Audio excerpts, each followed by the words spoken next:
Wait. Oh. Well, that's fine. I forgot to put delay on, so we're just gonna rip some end of the premiere season stuff. That's the plan.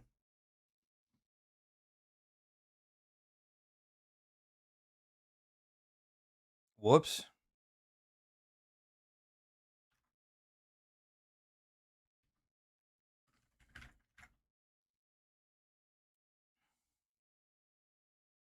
Yo, yo, yo, yo. What's up? What's up? What's up? I told you guys I'd be back on the 24th. I said the 24th is the day that I'll be back. I took a few days after the major to just kind of chill. What's poppin'? What's poppin'? What's poppin'? Yo. Man of his word. Something like that. Guys, we gotta warm up. We gotta warm up. We're gonna put some I'm gonna give you guys a deathmatch server to connect to. Even if you're not from NA, it's okay. You can come play. You'll just have 100 ping. But I gotta warm up, and then I want to talk about some cash stuff. I gotta get some videos prepared. I think I am still gonna take a small vacation, just a small one. I gotta figure out where I want to go. I haven't quite figured it out yet. But wait, this is not what I wanted to. Yeah, connect to the IP. Well, mention stage 2 pick'ems. What do you mean? Oh, it's gonna be an interesting day, boys. We gotta do some guide to solo queue, but I want to do a video on cash as well, but I don't really know what I want the video to be. I haven't figured it out yet. No game audio. All right. Hold on. Yeah, you should have game audio. Anyway. What's up? What's up? What's up? You have no idea how happy I am as soon as I got your notification. No, actually, I don't, bro. But I'm really happy to hear that. Welcome to the stream. We didn't do any YouTube streams during the major. There's a couple of videos that I want to make before I finish up the before I go on break. So today we're gonna record some guide to solo queue. Me and Vu are gonna record this week in CS and actually be back to doing that pretty often. I want to do a demo review of Kerrigan, and yeah, I have a big list of things that I want to do. So hopefully we can lock in on all of those. And guys, I'm getting closer to making my decision, but we'll talk more about that once the intro of the stream is over. My decision on if I'm gonna continue playing or not. Can we bring back the demo reviews from the major? Yeah, that's the plan. We're going to bring back demo reviews, but I just didn't enjoy doing them as much as I used to, which is kind of the thing. CS Streamer actually plays the game. Hey, man. You get it. Double kill. Triple kill. We were watching the major, Gavin. Can you please do a video on how to... Wait, on map control and how it relates to the pace of T-sides, Miguel and Catcher either not taking space and stopping. Yeah, we can do that. We can probably hit on that. Killing spree. Thoughts on Falcon major win? Yeah, I mean it's just the Kerrigan effect. I mean, I hate to say, as a Kerrigan fan my entire career, I have been doubting him for a while. And I don't think that that's without good reason. I do actually think that, even now with them winning the major, it still isn't out of their realm of possibility to have lost faith. I don't know. It's really weird. After literally being a Kerrigan fan my whole career of CS, watching CS, talking CS, I used to always be in that camp of if Kerrigan's on the team can just win, right? But obviously one of the problems that happens is they just stopped winning. Kerrigan hasn't won a trophy since Chengdu 2024, right? It's been almost 2 years since Kerrigan won a trophy, and it's at least from my perspective, it didn't seem like he was ever going to be able to find that form again. And I partially wondered if he had tried switching up how he called and everything, because as someone who really watches the games as closely as I do, I just at the end of phase, he wasn't really calling the same way as he was when they were actually you know, looking good. I mean, listen, I've seen Karrigan call games where they just, you know, they look the same, but they just aren't hitting the shots, you know.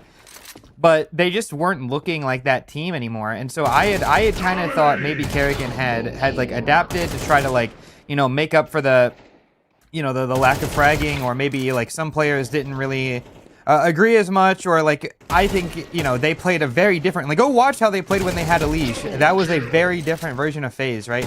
You know, like I kind of thought that maybe it was over, right? I thought maybe it was over. Jay, thank you for the 37 months. What's up? What's up? What's up? What's up with my mic? Is there something wrong with my mic? No, I mean, but yeah, I mean, I don't know. It's very interesting, you know, and I'm glad that we're able to find some Karrigan form again. And I don't even just mean fragging, like the calling it's vintage Karrigan. I'm telling you, bro, there's a round, it will be in the demo review, that is just like, as soon as I saw it, I was like, yeah.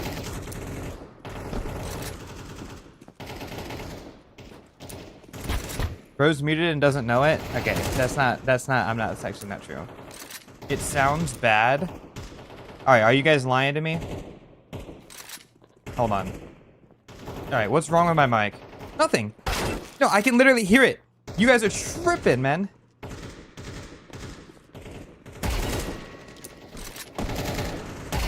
Hey, we're good, we're good. Mic's totally fine. Okay. I got you, Jay. So, guys, today is a really good day for the stream. Like I said, we're going to talk a little bit about the Falcons Major. We're going to just chill and play some Premiere. I want to record some Guide to Solo Queue because I haven't really uploaded in like the last 2 weeks just because we've been watching the Major. And if you've been watching on YouTube, first of all, if you're watching the stream on YouTube, hi. I promise I'm not missing on you guys, but I just don't like to upload videos that are not related to the Major whenever the Major's on, because it's just not as, I don't know. The Major is just a very exciting time of the year for me, and I really enjoy watching and covering it. And we didn't get permission to co-stream the Major on YouTube, so we did it all on Twitch. So I've been active almost every day on Twitch. I've been streaming for like 10 hours a day, so I didn't forget about you guys. But now that the Major's over, we can get back to it.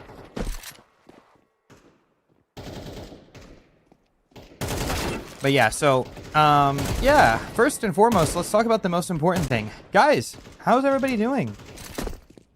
How's everybody doing, man? Everybody doing good? You know, it's a really good day here. I woke up, the birds were singing. Okay, that's actually not necessarily true, but the vibes are great. You know, I feel good. I want to play some CS today, get some videos recorded. It's player break, and actually, you know, normally during player break, I like to just, you know, play no CS, because I normally play, but I actually didn't play the last season. It was one of the only seasons I've ever missed in my entire career of playing the game, which is also why you were getting a lot more uploads, because I was not playing on a team. And after the Major, I've been thinking about it, like, you know, maybe I should be done, you know. But yeah, we'll talk about that in a second. Everybody's good? Good. Heat wave. Yeah, we don't have a heat wave here, man, but, well, I mean, it's not a heat wave per se. I mean, you know what I mean. But yeah, so like, I want to go through and I want to watch some of the games, like the Falcons games. Today's stream is going to be kind of weird. It's not going to be like a normal stream. We're just going to be yapping. Are you happy with the removal of Overpass? Buddy, yes. In my opinion, Overpass shouldn't even have been in the map pool. It was, okay. Selfishly, I am glad that it's gone. Now, does it make sense that it's gone? No, it doesn't make sense at all. I mean, the entire map pool is imbalanced because Overpass is gone now, and Train is also gone, so like, no, that doesn't make sense, but thank God Overpass is gone. Like, holy shit. I hated Overpass. I hate Overpass. Like, you don't understand how much I hate that map. But I'm glad I don't have to make any videos on that again. And I'm also glad that, I will tell you, like, another thing, this is like, first, the player perspective on this, I don't like Cache. I don't enjoy Cache as like a map. I won't mind pugging it, and like playing it for like the Guide to Solo Queue series will be good. However, Cache is an extremely popular map, and another, like, from the YouTuber side of things, having Cache in the game again is like actually the best thing ever for clicks and for YouTube and for stream. But I still don't really like. I don't want to. I don't know. It's glad. I'm glad that it's here in one breath, and in the other breath, I wish that we would have just like had a new map or something else. Double kill. How do you get into these death matches? Well, if you're on my Twitch chat, you can type !DM. If you're in YouTube, you can go to pret.com/play, and you can come play with me. I'm playing in the Chicago Rifle Deathmatch server. I'd love to see a Kiyosuke deep dive going into the reasons why his game is so impactful and why. Yeah, I mean, I'm telling you, it is quite frankly a Kerrigan difference. One thing that we've always said about, and by the way, this isn't me backpedaling on the Kerrigan should retire thing. I still think that the conclusion I had made sense, even though I was proven wrong. Okay, I don't think that it was out of the realm of possibility for me to think that. Now, I'm glad that he's still here because something that I will say is Kerrigan is the greatest IGL of all time because of the things that he can do with his players, right? So you're seeing new levels of consistency from Kiyosuke. I mean, like, we always knew Kiyosuke was able to hit the highs that he was able to hit, but he was doing it so consistently that just solves everything that really Falcons was having problems with, right? It's kind of insane. And that is a really good thing that he brings to Falcons in particular, right? That is nice. And also, you know, the impact that he's going to have on Monacy. And also, another thing is he was even having a lot of impact on Nico. I think Nico probably felt a lot of pressure relieved having Kerrigan there. I mean, I suppose something that we don't think about a lot is, like, you know, Kixen isn't necessarily the most experienced IGL of all time, right? Like, these days, yes, like, he has his experience and so on and so forth. But, like, I'm sure Nico had a lot of work to do to try to like kind of help Kixen in a lot of these games. And I don't really just mean like, you know, he was doing everything. And I'm sure he wasn't doing that much, but I'm sure it was stressful. Like, you know, he has to kind of like say to Kixen, like, you know, this is some stuff that I've seen. And I don't know. He's very much helping him. And I think that there is something to say about now he doesn't have to worry as much. He just can trust Kerrigan and not only just trust him, but like give his input and know that his input is actually going to be applied in a meaningful way. I think that helps actually. The premiere season resets on the 6th. 10th time asking about the view model. Yes, it's in my Twitch chat. YouTube doesn't have commands, so you know we're streaming on Twitch and YouTube. If you want to have the command stuff, you'll have to go to Twitch to get the view model command. I don't have it set up on YouTube. Brings a little kawaii I made for you, dude. Of course I remember. That's one of my favorite pictures that anyone ever edited of me. I send it all the time in my Discords. Isn't the seasoned IGL now after his career in Falcons? Yeah, and that's the thing. I think Kixen will be fine, like objectively. I'm sure there'll be a team that takes a risk on him. I guess the rumor right now is Kixen is either going to Na'Vi or perhaps Aurora, which I think is a good thing for both parties. I actually think Kixen to FaZe would be kind of nice as well. Also, speaking of which, and this is something that we're going to talk about on This Week in CS with Vu on the podcast, having the whole, what is it? What was I thinking? Oh yeah, the new FaZe rumor of Martinez joining and Brokey switching to Rifle. I mean, it's just a shame, you know. I've been saying for a long time that if they don't want to replace Brokey for VRS core implications, like Brokey switching to Rifle isn't the worst thing ever. He wasn't actually an Opper when they picked him up those years ago. Now at this point he is an Opper through and through, but like, you know, I mean, it's not like the worst idea ever, especially if they want to, you know, maybe toy with the idea of replacing him like full time. It's not a bad thing. But now it's just too late because FaZe is broke. They're broke. So, you know, who are they going to pick up? In a world where you can get almost any free agent Opper, or, I mean, like, you could maybe even still make a purchase for an Opper, and we're getting Martinez, you know. And that's not even a shot at Martinez. It's more of, like, how has FaZe gotten to this point now? Like, it's hard to believe. You know what I mean? Didn't know you live streamed the solo queue series. This is awesome. Yeah, today you're gonna get a good video. But first, I need to lock in really quick. Give me 1 second, guys.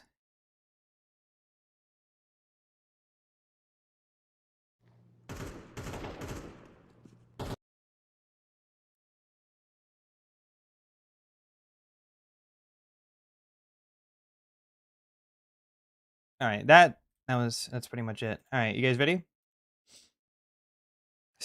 Yeah, yeah. I had to take care of my nose. I'm like all like I'm like sniffly and it's like fucking up how I'm talking. I can't record a guide to solo queue under these circumstances. All right, so we're gonna break up the stream into two parts. So guide to solo queue will come in a few minutes. So anybody who's here to watch the series today on YouTube, stick around. Everything I'm about to say is gonna be like, I think, worth listening to. Um, and then as soon as I can actually speak without like stuttering or whatever, then we'll go and do the series. Okay.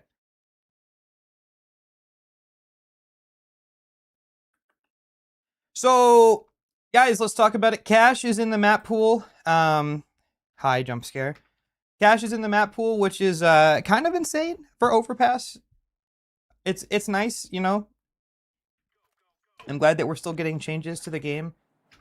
I'm glad that Valve is actually talking about what's going on with the game. You know, I think them making the tweet of the map pool change the day after the major sets a great precedent. They should just always do that. And I'm just gonna say credit where credit is due. I know people hate acknowledging when Valve does good stuff.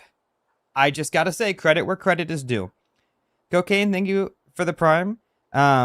Yeah, I mean it's good because now we have the next 2 weeks to really sit and like kind of work on Cash during the player break. You know you're going to be playing Cash, so it's a good time to learn some nades. But for a lot of people, including myself, this will be the first season where I'm actively playing the game when Cash is being played, right? So I know that's a crazy thing to say. I didn't play the game back when Cash was in the map pool. I actually was just a viewer only. I didn't actually play. Now, that doesn't mean I've never played Cash before, right? Obviously, I've played Cash. I've played matchmaking. I've watched pros play on it before, but this is from years back, and a lot of the stuff that I saw back then, I didn't even know what I was looking at, so it's really hard for me to even remember, you know, a lot of it. But today, I want to talk to you guys a little bit about Cash and kind of give you like a intro, like some things that aren't going to be that commonly known about Cash that you should be doing. Maybe some timings, some fights that are really good, some common things, some noob mistakes that a lot of people do, and we'll just kind of run through that really quick. Zagadoth, thank you for the 4 months. Did you ever hear back from Faceit about doing the lower elo or lower level account for the Guide to Solo Queue series? I did. So for everybody who didn't know, I was talking with Faceit about potentially getting an account on Faceit where I could record the Guide to Solo Queue series in lower elos. And we had figured out the whole logistics of everything, and it wouldn't really impact gameplay in any way, and nobody would lose elo. They disagreed. They said, no, we can't do that. And I respect them for that decision because it is really difficult to make that work in a way that isn't a PR nightmare. So that sucks. But what doesn't suck is that they gave me an alternative. And the alternative for the Guide to Solo Queue series is actually kind of a net positive for you guys. And this is something that I'm just now, for the first time, going to be announcing. So everybody buckle up. So for the future of the Guide to Solo Queue series, there's going to be a new kind of episode where we're going to be playing against different levels on Faceit. So level 1, level 2, level 3, so on and so forth, right? Now, obviously, I'm not going to be able to play these games naturally because I am a top 100 player in NA, and if I ever go into an actual game in North America that's lower than my elo, it's considered smurfing, right? And that's just I'm only mentioning that because that's the discussion that I had with Faceit, which is like, it is just smurfing, right? So we can't do that. It's just not possible. So what Faceit has proposed to me, and also something that I think is just a good idea, is we're going to do a viewer hub. Basically, it's going to be a hub on Faceit where I want all of you guys to join. Right? Now, the way we'll deal with this is we're going to do it through the Discord. So if this is sounding interesting to you, get in the Discord and pay attention throughout the next couple of days when I announce it. All right? And for the series specifically, what I'm going to do is I'm going to limit who is allowed to queue. So, for example, today we're going to be doing, not actually, but for example, today we're going to be doing level 1 Guide to Solo Queue, you know, playing level 1 Faceit. I'm going to make it so only level 1s can queue the game, and we'll play, right? Now, there are some fallbacks to this. One thing that I think is very difficult is you know, obviously the people that will be playing are going to know that they're in the series and they're going to know that I'm playing with them. And that's going to make it inauthentic to an extent. And I've always wanted Guide to Solo Queue to be authentic because I don't want you guys, like, I want to teach you guys how to play the game without having the advantage of like, oh, Austin is a YouTuber, so people will listen to him, or Austin, you know, whatever, right? That's been the entire point. So for those episodes, it's going to be really hard. And in order to encourage everybody tries their hardest and doesn't actually just go like, oh my God, it's Austin, there will be prizes on the line for people who, you know, either get the most kills or if you're able to win. There will be some things that that we do to make sure that those games are as good as possible, right? For the series. Now, the logistics of it have not been 100% ironed out yet. But I will tell you this, it's going to be coming soon. We might only do 1 or 2 episodes per level for the entire series. So this is going to be a short-term thing, right? Join the Discord. Poke me in the Discord every couple of days for updates. I have people that are going to be working on it for me, so it's actually going to be getting done. And that's the next step for this, right? Now, for that series, one thing that I did talk with them, Face It, that is, directly about was, would we be able to, you know, I wanted it to be sometimes EU players, sometimes NA players. Now, that's up to me. Now, I think in the lower ELOs, I think NA and EU is completely fine. I think as we start getting closer to lower level 10, level 9, I think we'd have to switch it to NA only, because I think that after that, like, ping is going to have more of an impact on how the game is going to be played and like certain fights that are good to take and bad to take, right? But we'll figure out the rest of that as we get deeper in the series. So yeah, that's that. Like I said, if you're interested, join the Discord. That will be on Face It servers. That's actually not even a direct sponsor. I'm only mentioning them because that's where we're going to be playing. We couldn't reach an agreement, so it's not really a sponsor, but we are still going to be playing through Face It. Okay, level 1s are a myth. That's actually not true. I think level 1s, they are in a place where it's like I've always told people, you know, people say, I don't want to queue Face It because I'm not good enough. I actually disagree. I think there's a place for everybody to play on Face It, and there's a level for everybody. Genuinely, everybody can play Face It. Now, anyway, so let's talk about some cash stuff. So I want to play a couple of games on cash, and I also just kind of want to talk to you guys about some things that I think you should know. So consider this like a very long-winded walkthrough of cash, since you guys are going to be playing it in 2 weeks. And we'll probably upload this to the More Austin CS channel. So if you guys are watching over there, make sure you guys subscribe, and shout out to Parker, our editor. And yeah, so let's talk about cash. I think some things that we need to remember about cash is kind of like, what are the do's and don'ts at the beginning of the round? Because, you know, some people don't really understand like how the map is to be played and what's a good fight, what's a bad fight, am I even able to do certain things? And what I mean by that is like, for example, you know, going towards B, like when I'm going towards B, like when am I going to see somebody, right? When am I going to actually take this fight? What utility should I see? What should I throw? What should I, you know, look out for, right? So I kind of want to walk through like the beginning of the rounds for B, A, and mid. And I think that'll probably be, you know, like the most important thing for us to get through. We can talk about some like niche spots later. But yeah, I mean, I guess we'll just start with mid, because mid is like probably the one that most people are going to be involved in some way. So we'll start with T-side mid, because I think that, and by the way, this isn't actually scripted at all. I don't know how I am able to just yap like I'm reading off a script. So that's a different level of autism or something. So anyway, I will incorporate any of your questions that you guys have, so feel free, you can ask questions. I will be glancing over to the chat, and if I see something that's relevant to what we're talking about, I'll answer it, okay? So, let's start with mid. So, one thing that you're going to see a lot of people throw, and something that you're going to see a lot, is people throwing the mid smoke, right? Now, something that we talked about in an episode of Guide to Solo Queue series a couple of weeks ago was why. So, like, what is the actual point of throwing this smoke? Is the spot that we need to smoke? Is it like window on Mirage? Well, yes and no, right? You know, a lot of people fall into this trap of just throwing a smoke because they just, oh, I know this lineup, I'm gonna throw it, right? And it is a smoke that you should be throwing every round, but let's talk about why that is. Why is that? Well, it's because the person that's coming out of CT spawn, they are going to be throwing their own set of utility, right? whether they're throwing like mid smoke and jumping down and they're mollying the boost, right? Like these are the kind of things that they're going to be throwing every single round. And something that happens and you might not realize this, is like, let's say on Mirage, if you're playing window, right? You're playing window, you go for the op pick and they don't smoke you.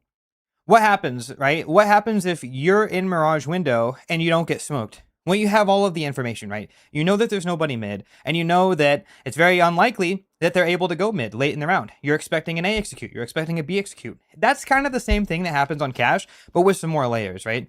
You're smoking Z because this spot is really strong, right? This spot is really strong. You can peek towards the boost, you can peek towards Z, and it's also something that we need to do because we don't want them to know when we are coming mid and when we aren't coming mid, right? So that's kind of something that is like, it's like conditioning, but this is like the baby's version of conditioning. Like these are smokes you throw every round, and that's why. Because you don't want the CT mid player to just immediately know when you're coming mid and when you're not, right? Something we also talked about in that same episode of the Guide to Solo Queue series is, do you smoke corner at long on T side, right? Well, if you only throw it on rounds where you're going long, then what's going to happen is, those players are going to start to recognize that over the course of the 12 rounds, and they're going to say, every time we see this smoke, they come here, right? So sometimes you have to throw the smoke and not go, because then, you know, you keep them guessing, right? And this is the same thing, right? So that's the first thing that's, I think, really important to understand, is why we're actually throwing the smoke. Now, the Z smoke isn't actually the most useful smoke in the world, in my opinion. I mean, it is a must throw, but it doesn't actually provide a ton of value because the CTs can just jump out to these secondary spots that are equally as strong, if not arguably stronger. And what you do to deal with that is completely different, right? So let's talk a little bit about that, right? So coming out mid, something that we're going to see a lot of is, oh yeah, the floating smokes. That's actually a good point. Let me turn those off. So when we're coming out mid, something that we're going to see a lot of is, you know, the CTs have a couple of different options to start, right? So they can either start with a molly, which typically you would throw in order to prevent a mid rush. So if you're playing a team that's very strong, you're going to see a lot of this, right? Teams are coming to take the fights. If you're dealing with that, consider the molly, right? You don't always have to start with the mid smoke. Mid smokes are not just the only option, especially teams, like I said, that are very aggressive, that are just going to come through the smoke anyway. Adapt. Switch to what you're seeing, right? Because you could play 3 games of Cash, and each game you could play a different kind of mid. Fast mid this game. Next game, they like to play slow and boost. The next game, they never come mid. So we need to be able to see what we're actually playing against and throw the correct utility, right? Like, if I start with a molly and they're never rushing, this is fine, right? We get to have our smoke late round. But what happens now, you know, like let's say if they come A, right? They throw the A smoke. Well, now we wouldn't have a molly to, let's say, deny the plant. Now we don't have a molly to help our teammate. Maybe we want a molly A main, right? Now we don't have these kinds of utilities, and I missed it, of course, but now we don't have these kinds of utilities to help our teammate. Not that we absolutely need these always, but you have to understand, like, what you're able to do with your stuff, right? So here we go. Another thing that you could start with as a mid player is, you know, the smoke. On the YouTube channel, we also talked about the instant mid smokes that I made up. I still think that they're viable, especially for pugs. I think pros will be throwing instant mid smokes. I actually do genuinely believe that. Maybe for what we're up to, maybe this isn't something that we super care about. Maybe we're more, that wasn't like, they're thrown from spawns, by the way. Maybe that's not something that we're super interested in. Maybe it is just the case that, you know, you start with the smoke, you jump down, and you molly the boost. Maybe that's something that we would start with. You know, again, you just have to be careful with what you're playing with. If teams are just busting down mid, then we have to adapt. And the final thing the CTs can start with is the double nades. So another thing I think I should have prefaced this with is the CT side. This is something that a lot of people debate on to this day. Like, how do you play your CT defense? I actually will ask chat for this because I'm guaranteeing we're going to get 4 different answers. So when I say how do we play our defense, how many B, how many mid, how many A? Go ahead. What do you guys got? And while we're typing, I just like, there is no definitive correct answer, but one thing that, you know, is difficult is that everybody thinks they're right, and it does spark, it gives a lot of debate, and people argue over this a lot. So 2-1-2, you know, this guy said 1-2-2. We have, yeah, 5-0 for sure. 1-3-1. Right? A bunch of different options, 1-2-2 as well. Now, here's the thing, right? At the higher levels, you know, you're going to have, most of the time, 2 people mid, right? Most of the time, you'll have 1 person B, and then you'll have 1 person A. Now, I'm not accounting for one thing, okay? And that is the opper. So something that happens a lot on this map is you kind of have two float players, right? Like, and this is kind of similar to Nuke because there's a lot of floating that goes on in this map. And when I say floating, I mean switching spots from round to round. But I want you guys to keep this in mind, okay? There's one mid player, there's one A player, and there's one B player, right? That is a constant. Sometimes the Opper will start B, and that gives you 2. And when the Opper starts B, we need to make sure that, you know, we are worried about like fast mid. So we would start 2 rifles here so we could get into the vent. Then once we get into the vent, the Opper can rotate to A. Something like that, right? Like that's a goal that we could achieve. Or maybe the Opper starts A. And if the Opper starts A, well, maybe the rifle doesn't need to be here anymore, right? Maybe the rifle now can go play to mid, right? And then we have 1 Opper A, 2 rifles mid, and 2 rifles doing like a bait setup at B, right? Maybe somebody gets into checkers and somebody's holding a flash for him on a timing, right? Maybe, you know, you want to run the Opper A and your A player now is getting baited for up here, right? Maybe now he's playing here to hold your door, right? And now you have 1 person mid, and 2 people B doing a bait setup. Or maybe you have the A setup, 2 people playing fast mid, and now because there's only 1 person B, we're getting into the vent so that way we can help our B player, right? What I mean is, there is actually no correct answer, right? There is no correct answer on how many people should be playing where. So it all depends on the ideas that you have in the round, right? This is a pug map. This is not a map that where you're going to get punished. You won't get punished for playing, for example, 3A, 1B, 1 mid, right? You can, right? If there's a B player and he gets run over and now you're saving, right? But this is the one map that I feel like because the rotates are so fast and because B and A are basically, or sorry, mid and A are right next to each other, and also, mid and B are connected by the vent and also the fast flank from B main, and also we have heaven and tree. You see, these fights are very, you're very involved, very, you know, early into the round. You're going to be taking a lot of fights. The rotates are almost instant, right? So there's no correct answer. My thing is that when you're playing CT side, and this is hard. This is hard to actually do in a pug. This is hard to do when you're playing in a team. Is just make sure that where you are makes sense based off of where everybody else is, right? That's all. So where are you based off of everybody else? Okay, so I want to play, I'm the mid player, right? So I'm going to play mid, and I notice, you know, that my Opper is starting B. Okay, so where does the other rifle go? So we have a dedicated B player, that's true. We have 1 B player, 1 mid player, 1 A player, always. So where is our Opper going to start? Our Opper is starting B. Okay, so where is our other rifle? Does my other rifle want to come mid with me? Does my other rifle maybe just want to throw like a mid smoke and then jump to highway so that he can just double A? Maybe he helps me. We break the vent just so they see the same thing. Does my other rifle want to get close mid? Maybe we want to play some sort of mid setup. After my Opper shoots, you know, we leave this guy here. And now if he's here, I could bait for him, right? Like these are the kind of things that I want you to think about, right? There's no right answers. It's just make sure that it makes sense, right? Typically, as long as you're in a spot that like isn't leaving one site overly weak without having like a backup plan, you'll be fine. So like, don't leave a solo rifle at A who's just playing like, you know, here. Then what are we gonna do, right? What are we gonna do if that happens? Well, I mean, I guess we're just gonna flash over for him. And this is really difficult, right? So like, if that's the case, then we need the Opper. We need the Opper here, or he needs somebody to draw some attention for him, right? That's the kind of stuff that you can see when you're helping your teammates. Okay. So now that we've established that, let's go back to what we were talking about like early round fights. So you're playing towards A. What is something that we expect to see on T side? What is something that we need to throw? What is something that on A CT side we are going to be like needing to do, right? We need to stop the rush. We need to, you know, prevent. Are the CTs pushing aggressive in A main? These are the kind of things that you think about. The first thing is, before we even get up here, you have 3 choices, right? Coming towards A. You have 3 choices. You either go A main, you go squeaky, or you get boosted, right? Now, first, this boost does help mid, and we already talked about mid. Something that you should be doing is, if you don't already know this, the fast boost, if you stand there and then you just jump off people's heads, that is really fast, right? This is something that you can do really quickly, and being able to jump up on the boost right away is actually really hard to play against on CT side because people are just up here. They are up here. There's no slowing down. It's just a quick little easy jump up like this, and I'm already up here, right?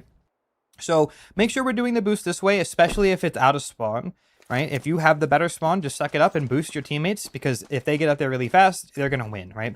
Now, of course, the mid players to counter this are going to throw this molly, and sometimes this molly will spread down into the entrance of A main. So this is typically what you're going to be looking for, right?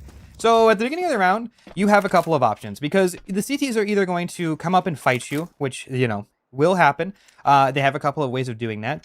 They're either going to have a teammate flash them in A main, or they're going to start with a smoke, right? You might see this smoke very often when you're playing. And when you see this smoke, you know that they could be coming around the backside. They could just come here and they could just start spamming. Even jumping up here is a really strong play against you if you're holding an A main. It's very difficult, right? This is something you need to be careful about. Now, conveniently, we do have this place that we can hide behind on RT side. So maybe we get here and we play anti. Maybe we get here and we have a teammate that's holding for us. These are the kind of things that you need to be thinking about making your plan. Do we need to be in A main? Is the goal to come A main, or is the goal to end A late in the round, right? Do we know? Do we have a plan? If we do we need to be A? Is my team working mid to go B? Do I need to be here? Is this spot good for me or is it bad for me? I have a fast lurk onto A side to catch the guy rotating, but is this necessary, right?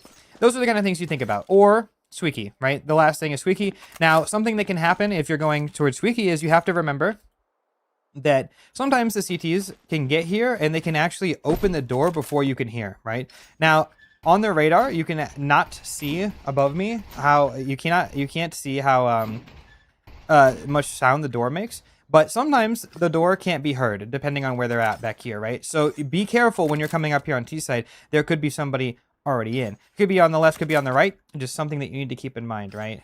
Something you need to keep in mind. And when we're coming up here, there's not a lot of things you can do. When you come Squeaky, you're effectively, I don't want to say useless, but you're heavily dependent on what happens around the map, because it's not like Lurking Palace on Mirage where you can walk out at any time, you can throw a molly under Balk.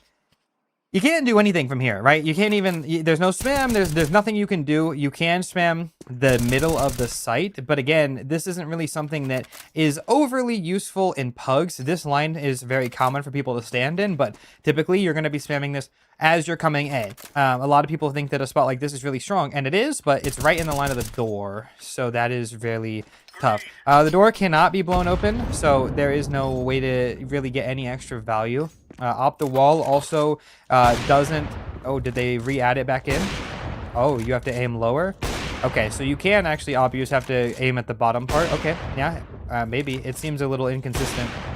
Probably doesn't do that much damage, but yeah, that is an option, I suppose. But yeah, I mean, overly, there's not much for you to do here, right? Like, it's not a very, that did 2 damage, so maybe we won't be doing that.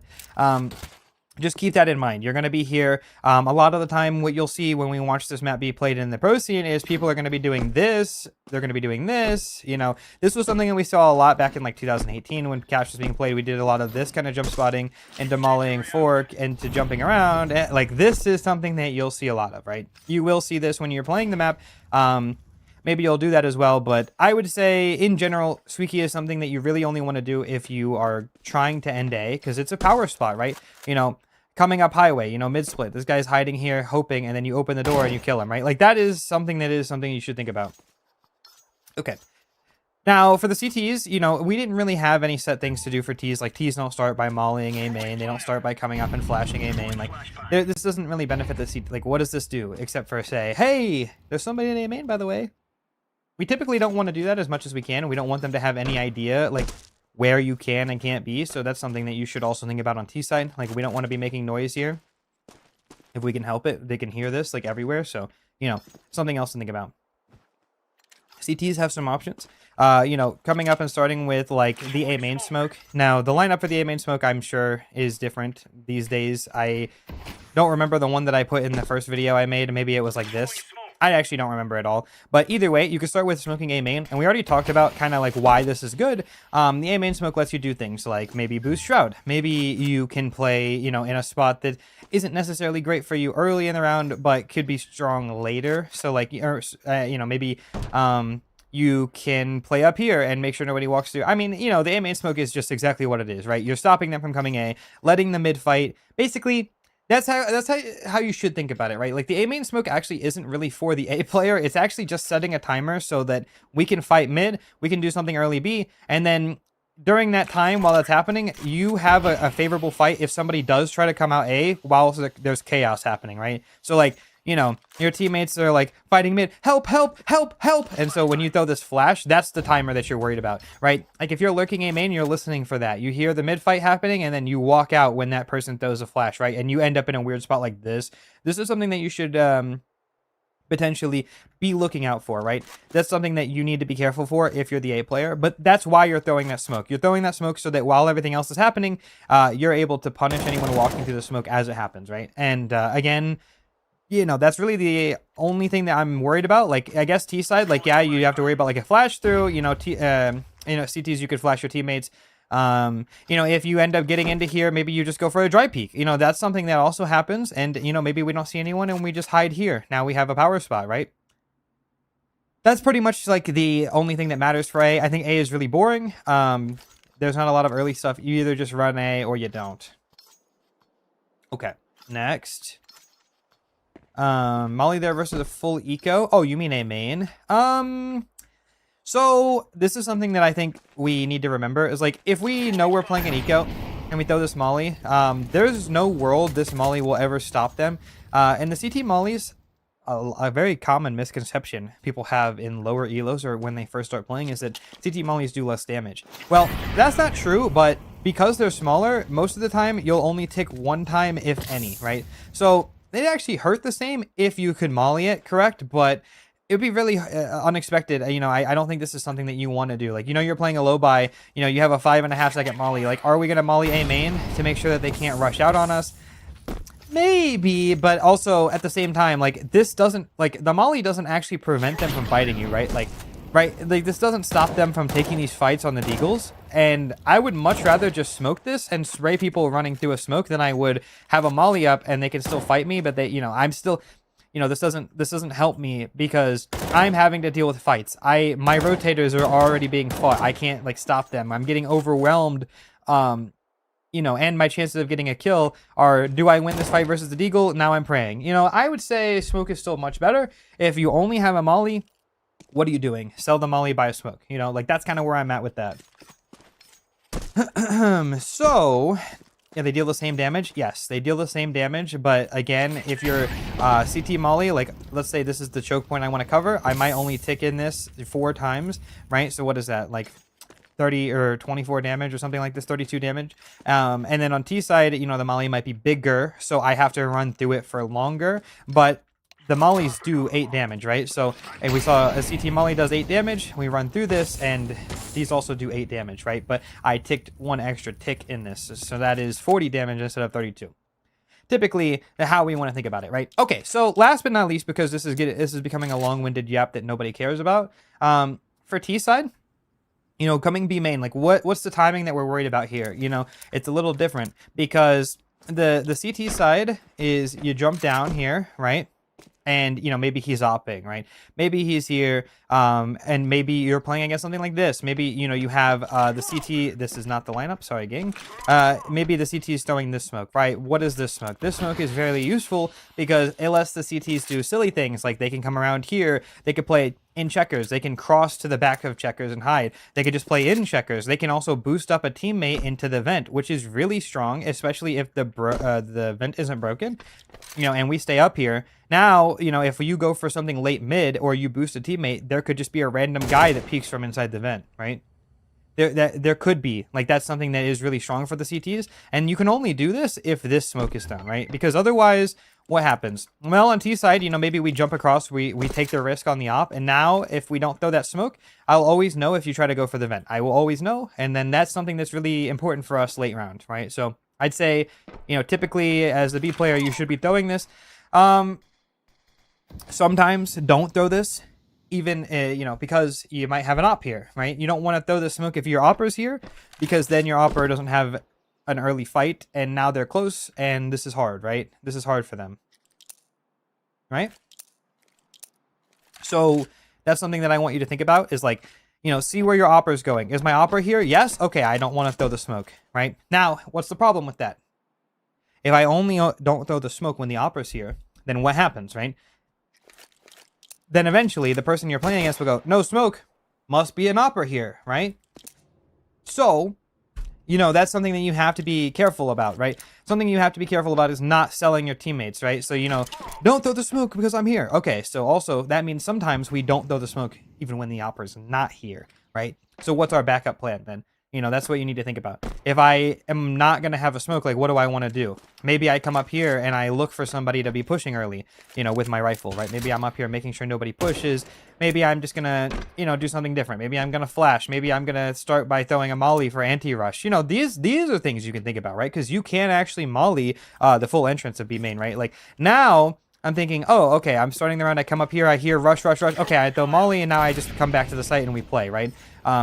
This molly does hit everything. It doesn't do full damage, but it slows them down. I have a very I don't want to do this jump up and come around. And also I'm ticking, and I'm coming into sight. Like, that's different, right? Because then we can actually throw the molly, right? So again, this is something that you can think about. We come up here, maybe we drop, we just take a risk. And this is also something that I want you to think about when you're playing is taking risk. It's okay to sometimes do something that is maybe going to get you killed sometimes, right? Right? So something we've talked about a ton. We've talked about this a ton. Okay, let's say this, okay? I have the best spawn, right? I have the best spawn. I'm running towards B. What if I, instead of throwing the smoke, and my opera is not coming here, what if instead of doing either of these, I just drop down and I just play here, right? This is objectively a risky choice. You can't get away with this always. If they're rushing you, you will die, right? You will get stuck and you will need help. But sometimes these plays can be very strong. These can be round-winning plays because if you get to here without giving any info, right? You didn't throw a smoke, you didn't throw molly. Now I'm here. Now because I'm closer than they expect, you hear somebody running right from here, or like you hear somebody like dropping nades or something. You can hear things that you're not supposed to be able to hear because they don't expect you to. Maybe there is somebody that is here. He just got here late. He has no idea. Maybe because now he doesn't know you crossed. He goes, guys, like, we should just contact B, but we'll look at where you could be. You know, I'm here now, or I'm here. Like, and if they come B, I got 1, 2, maybe a surprise third, but at the most, you know, I'm hearing them set these things up. I'm hearing them plan this, like, this zigzag.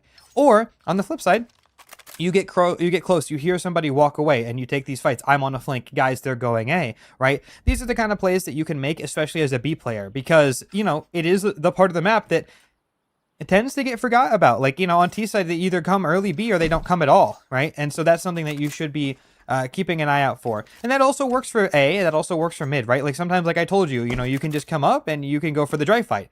If there's nobody here, you know, now we're on a fast play. We're walking up. Maybe we hear them boosting. We know that there's somebody here, right? This is the kind of stuff that we can do. Like we catch somebody boosting, right? And now we back up. Those are the kind of things that you can think about, right? But at face value, that's pretty much everything that you need to worry about in the beginning of the rounds. Like there are some things that I would say that are worth noting. Secretly, I don't want to tell you this, but I actually want to show you something that I feel like is probably, once I kind of show this off, I know what's going to happen. Like, all hell breaks loose after I show you this, but I'm going to share it with you anyway. This is a cool trick that I found. Maybe people already know, but, you know. Yeah, so, like, something that happened after the Endomgraph 2 update, which is intentional, is you can kind of hide a lot better than before. So, you know, let me show you something, right? Somebody hiding here, you know, we can see him, right? Like, he's not very hidden. This is not a good spot. Well, sometimes these spots can be really strong. If you look straight down, you actually just can't see them. So remember how visible that guy was a second ago? Yeah, he's really hard to see now. And also, you're probably not going to check this. Now, I've already tried this a couple of times in games, right? So what you can do is, like, you know, if with a gun especially, you are very hidden, right? Like, I'm not going to say you're invisible because obviously, you know, but with the gun out, I mean, it's pretty good, dude. Like, you're probably not checking this, right? You don't see anyone, even give it one of these, don't see anyone. Okay, now we're going. And just to kind of like explain how insane this is, like this works at a lot of spots. Like even, you know, something like this, like a spot that doesn't look like you could do this at, you can do this at. Like, I mean, you know, this is kind of ridiculous. Like, I don't know, maybe I am like kind of over exaggerating how cool it is, but I don't know, man. Like, I think some of these spots are kind of insane, and I encourage you to try them out. Like maybe on an eco round or something, you know, maybe you grab a 5.7 and you hear them coming and you just head down. You might catch somebody walking past you, like going this way, right? Maybe, you know, maybe. I don't know. Is this the end of the video? No, we're just yapping because I needed to warm up my voice for the Guide to Solo Queue series because I'm like very congested today, so I can't talk very well, but I think we've done successfully at warming it up. So I'm ready to start the Guide to Solo Queue series. With that being said, if you're watching this video on the Moroston channel and you were watching, shout out to Parker one time for uploading it for you guys, and make sure you guys subscribe to that channel. Come watch the stream sometime. Let's go queue up a game, why don't we? Now, because Cash is coming back, I'd like to do a video on Cash, so forgive me. Luckily, most people that are playing Cash right now are level 10s, so these are going to be some pretty good games, but I do just kind of want to go over it. Cash is back in the map pool. Yeah, those spots are very strong, but again, like, you know, is that something that I think is patch-worthy? Probably not. I think it's just something that you have to be ready for. I know a lot of people don't really care for the Yap stuff. Or actually, I don't even know. I think my audience has changed quite a bit over the last year. With Guide to Solo Queue series in general, I think people will literally just listen to me talk about fucking anything these days, so, you know. No global in office? Sorry, man. By the way, you know, this is one of the only times I'm going to mention it while we're playing because I don't want it to be a huge focus. In case you guys are curious, I started a new channel on YouTube where I'm going to be posting variety content. Now, the variety content is going to be other games, but I have some plans for it. There's already a couple of games on there with, listen to this. I just played some Mecha Chameleon with the Burnt Peanut, and separately, I played a game or 2 or 4 with Ski Master Slump God. Those games were fucking awesome, and they will be uploaded onto that channel. And something I want to try my hand at is a little bit of variety content. So, you know, that channel will exist. If you guys want to check out the variety channel, yeah, I play with Chiblee and everything as well. We stream that. Yep. You can type !new channel on Twitch if you want to go sub to that channel to see when those videos get uploaded. And if you're on YouTube, I actually am never going to link it on my YouTube channel because I don't want to promote like my other channel. I just want to see if I can grow it authentically.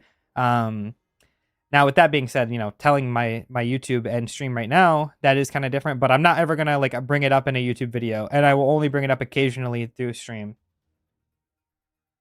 How do you just casually say, oh yeah, we were playing with Ski Mask? I don't know. I mean, I don't know. What am I supposed to say, bro? Like, I'm a fan of Ski, right? But like, I don't know. What am I supposed to say, bro? Like, I don't want to, like... I love Ski, but, you know, I don't want it to be, like, a super, super big thing. Like, that was, like, 2 days ago. And, you know, it's funny. I actually, when I was 18, I went to my first ever concert. It was a Ski Mask concert. First one I ever went to when I was 18. And I went with my mom because I had never been to a concert before. And I'm not going to lie, you know, I was a little worried. I was a little intimidated. And my mom also listens to Ski Mask. And I was like, hey, man, do you want to go with me to this concert? She's like, yeah, sure. So we went. And I told my mom the other day, I was like, hey, I played with Ski Mask. And she was like, what? I was like, yeah, I know, right? That's fucking crazy. But yeah, so. You know what I mean?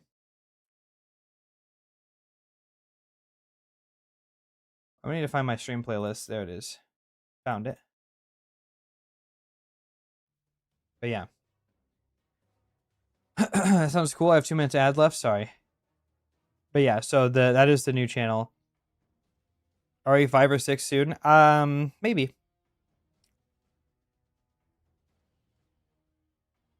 Something like that, Gray. Austin going Hollywood on us? I don't think so, man. I don't think I'm ever going to switch up on what I do. I really don't want to.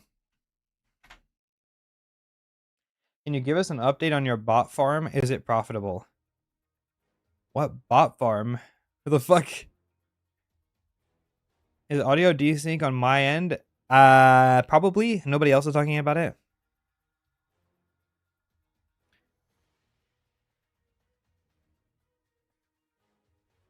You listen to any death metal or anything? No. What's cooking, Austin? Just want to drop by and say thanks for the content series. It's been insightful for my improvement. Perfect, bro. You're just in time for a full episode. Mike still muted? You got me. NACS still needs to be saved. Yeah, we'll see. So guys, I have something exciting to tell you, I suppose. Something I talked about on my last stream was that I needed to decide if I'm going to quit playing competitively now. And it doesn't really need to be that dramatic, but it felt dramatic at the time because I know that I'm getting really close to not being able to justify playing competitively anymore.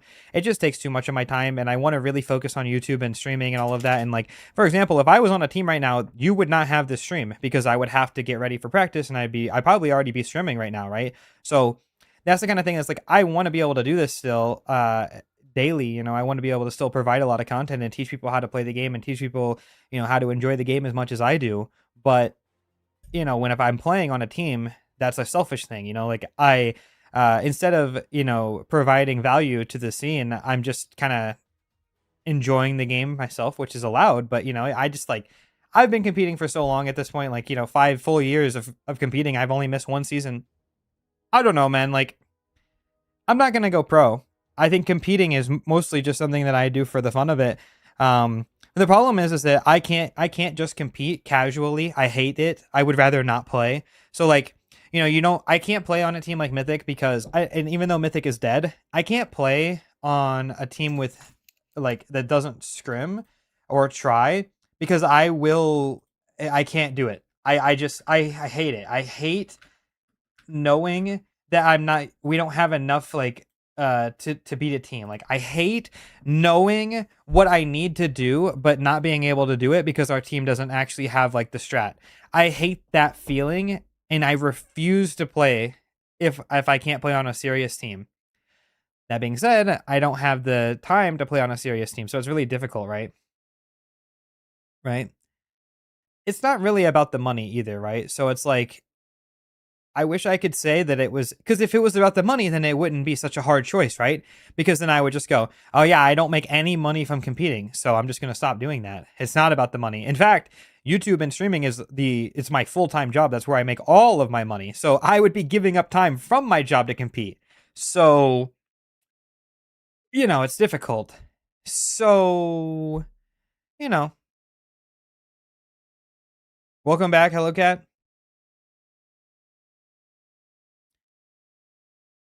Being a skill level would stay the same with constant pressure and scrims. I mean, I would get better. I think I would just become more consistently good. I don't think I would necessarily improve in terms of like my peak. I think I might have already hit my peak as a player, like mechanically. I can get smarter and I can get more consistent. I think when I'm at my best, I could give some of the best players in the world a hard time. I don't think I could win, but I think I can probably play the game most of the time at my peak. I would probably say I'd be good enough to play as an individual. But, that's the problem, is unlocking that consistency. And when you're playing against pro players, anytime you are off your game even a little bit, you just fucking die. So I think that's the thing. It's like something that I think is very mature to admit, and I think nobody will admit this except for me, is that there's a lot of people in North America, and also, people who are in tier 2, tier 3 pro scene, right? There's a lot of people that are tier 1, but in flashes, right? So I might have a round where I play it like a tier 1 player. I might have 30 seconds of a round where I make the perfect read, and I actually, like, I just know, like, for like 30 seconds I'm a tier 1 player. But then something happens that I don't know, and I immediately become a bum again, right? So it's like those moments of like those flashes, and becoming a professional is about not having those moments where you go back to being a bum, about going, oh, I continue to know, and I never stop knowing what's happening, and I hit the shot that I'm supposed to hit, right? So my opinion is a lot of people have played like CS good enough to be good, in moments, right? Like I think there has been, if you take every single game I've played in my career, I think there's an argument to say, yeah, I mean, he's got potential if you could actually make him consistent, right? But making yourself consistent is the hard part. That's the part that makes people good, right? And so when I say that, it's like, what makes you good enough to be pro? I say everything. Consistency is like the biggest thing. And like, Yeah, okay, maybe I consistently play like tier 3 and ACS, which is terrible, right? But every few games I go tier 2, and every 1 in 50 games I play a tier 1 game. Maybe. What's the trick? Like, how do I get a tier 1 game all the time? You don't, right? You have to continue, like, that's hard,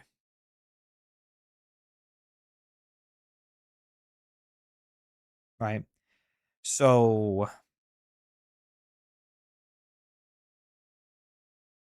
guys, we might not be able to get a game of Cash right now. It's kind of unfortunate. I had a whole plan for the stream today because Cash is back, and it just makes sense to do a game of Cash today.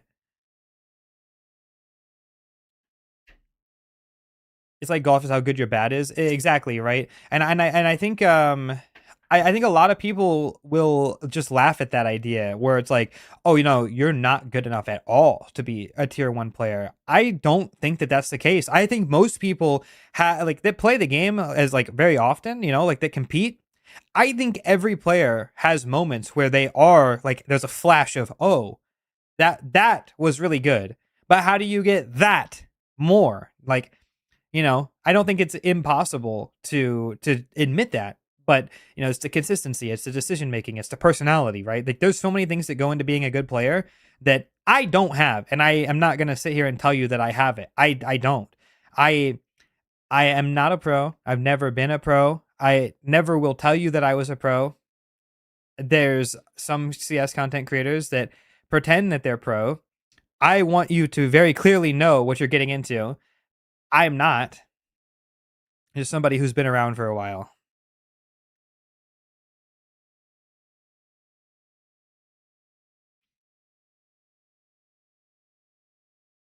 I do with a .7 rating, just won the major.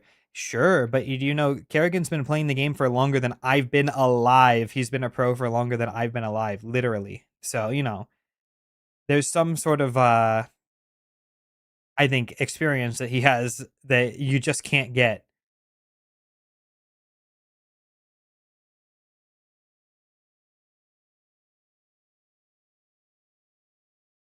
I have the knowledge and basically almost aim of a pro, but it's not the status.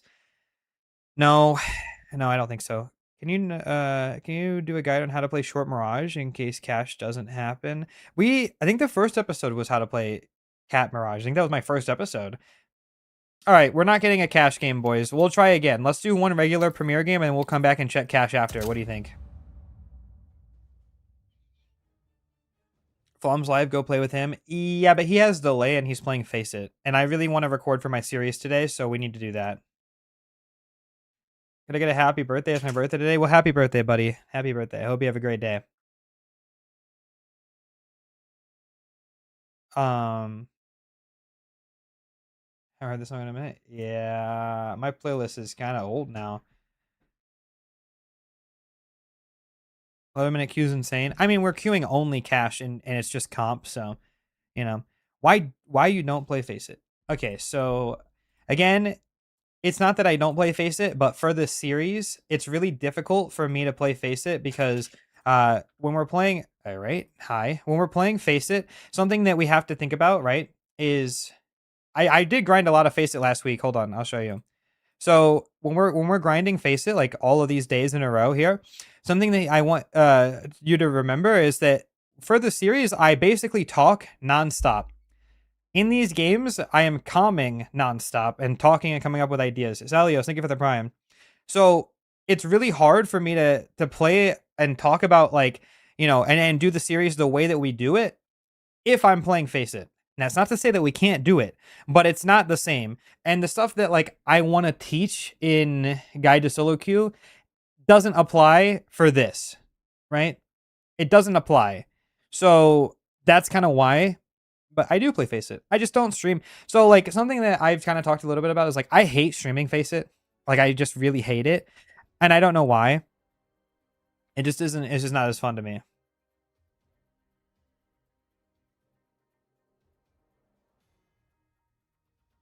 Why do they need to drop a map to add another? Why not just add a new one? Well, that's actually a really good question. I think that's something that isn't talked about a ton. So it's mostly just because, of course, when you're playing as a professional player, they have to practice every single map all the time, right? And, when you're outsider looking in, you think, oh, well, you're a pro, so you can just play every map anyway. Not necessarily. If you just watch the major, you might have noticed that a lot of teams have strats and protocols and like, if I see this smoke, I'm going to do this. If I see this smoke, but nobody's here, I'm going to do this. If I see this smoke, and that's just for one smoke. If I see this exec, we're going to do this. We have a plan for this, right? These maps have basically been studied to death by every team. They all know everything that their teammate's going to do always, right? And even with that being said, each team still has one map that they permanently don't play because they either don't like it or they don't have enough time to practice all 7 maps. And in a day-to-day, you know, it might take you it takes a long time to actually like master a map at a professional level. And what I'm getting at is that if there was more maps in the map pool, the quality of CS would just decrease, because it's not to say that these players wouldn't know how to play the map. I mean, like, let's be honest, right? Like, right now, maps that I can play at a higher level personally, like I can play Vertigo, I can still play Train, I can play CSGO Train, I can play CSGO Inferno. I have a lot of maps that I am able to play. But if you're practicing those maps with a team, I can still play Cash. You know, I play Overpass now, it's gone, right? A lot of maps you can play, but the quality will just be lower. There won't be as much depth. Hopefully that explains. Sorry, hopefully that explains it. First time watching live, welcome, welcome. Yeah, no, so like streaming Face It for me, like, it's not even necessarily because of Stream Snipers. I don't know, man. I just can't really explain this. Like, for me, I like playing the game when there's not a lot of pressure to perform. And for some reason, whenever I'm streaming, I feel like I have to perform. Like, if I have a bad game as a streamer, it's like 10 times worse than having a bad game normally. Like, straight up.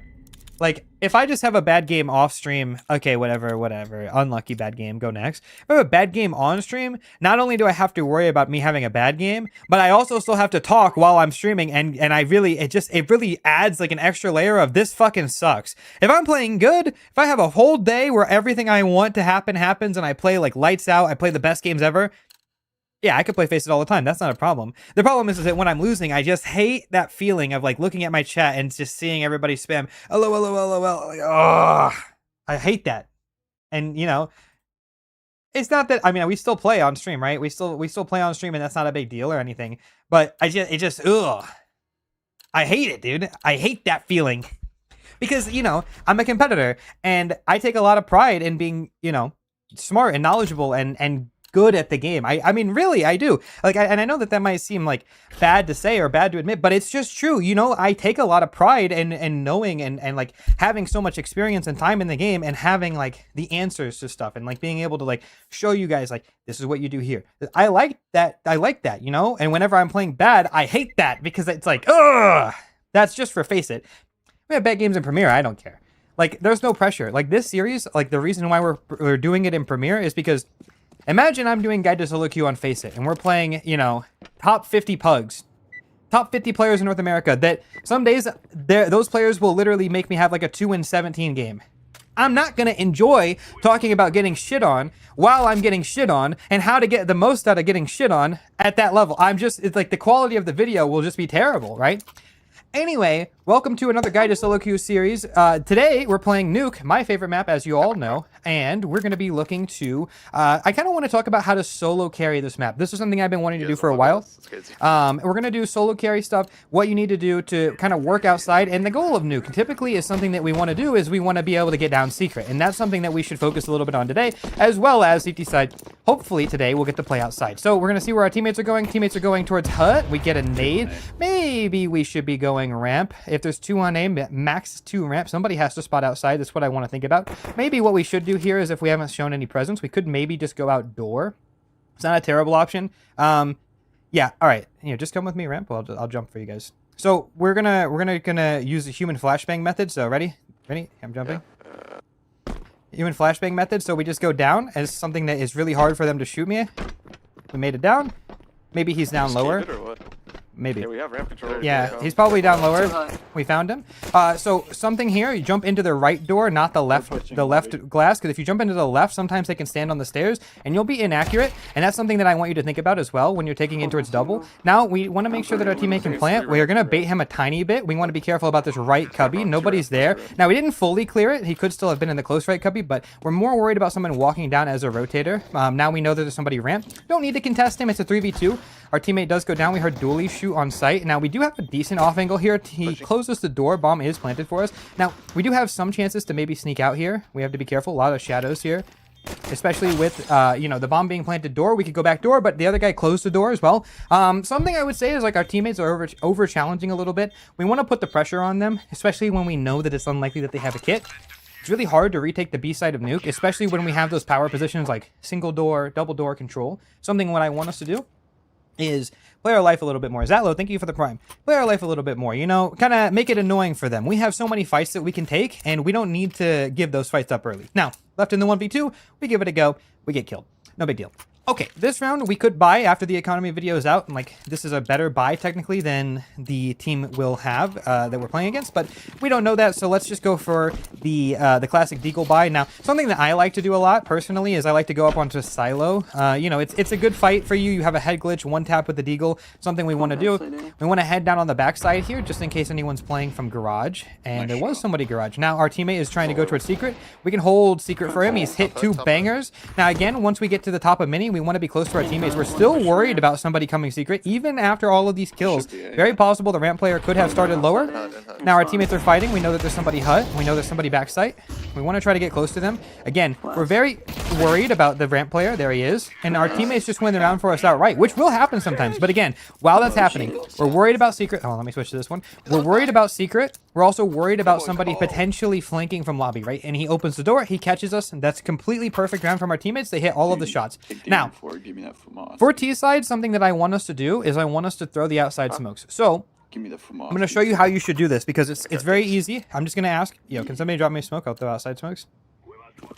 Just drop them right. Yeah, perfect. Now what we do is we drop one smoke, we pick up the second one, and now we're good, right? So now we just throw the first one, and we throw the second one. We get a third smoke as well, but we don't need a third one. And we throw the outside smokes, right? The whole set, the corner, it's really easy. We just line up on the yellow line. Now, fighting before the smokes, not advised, but not terrible. We can jump up here, and yeah, teammate does get spammed. What we're going to do is we want to make sure that we're worried about secret. We're also worried about the breaks, right? We're very careful about the breaks. And we do have somebody that has flanked us behind. Now, we did get the secret. Now, we're in a really unique position here. Smokes will fade soon, but we do have another... all right. Okay. Well, he's on top of the silo. That's unfortunate. Either way, we do have another smoke, so something we can consider is maybe we smoke mini. Maybe we're able to get away later and we can wrap outside. Bomb does get dropped. There's a guy top silo. We don't kill him. It happens. You know, it's a little unfortunate, but, you know, at the end of the day, like, with the lobby flank, we do need somebody to be playing lobby lurk, so if we don't have that at some point, then, you know, it is what it is.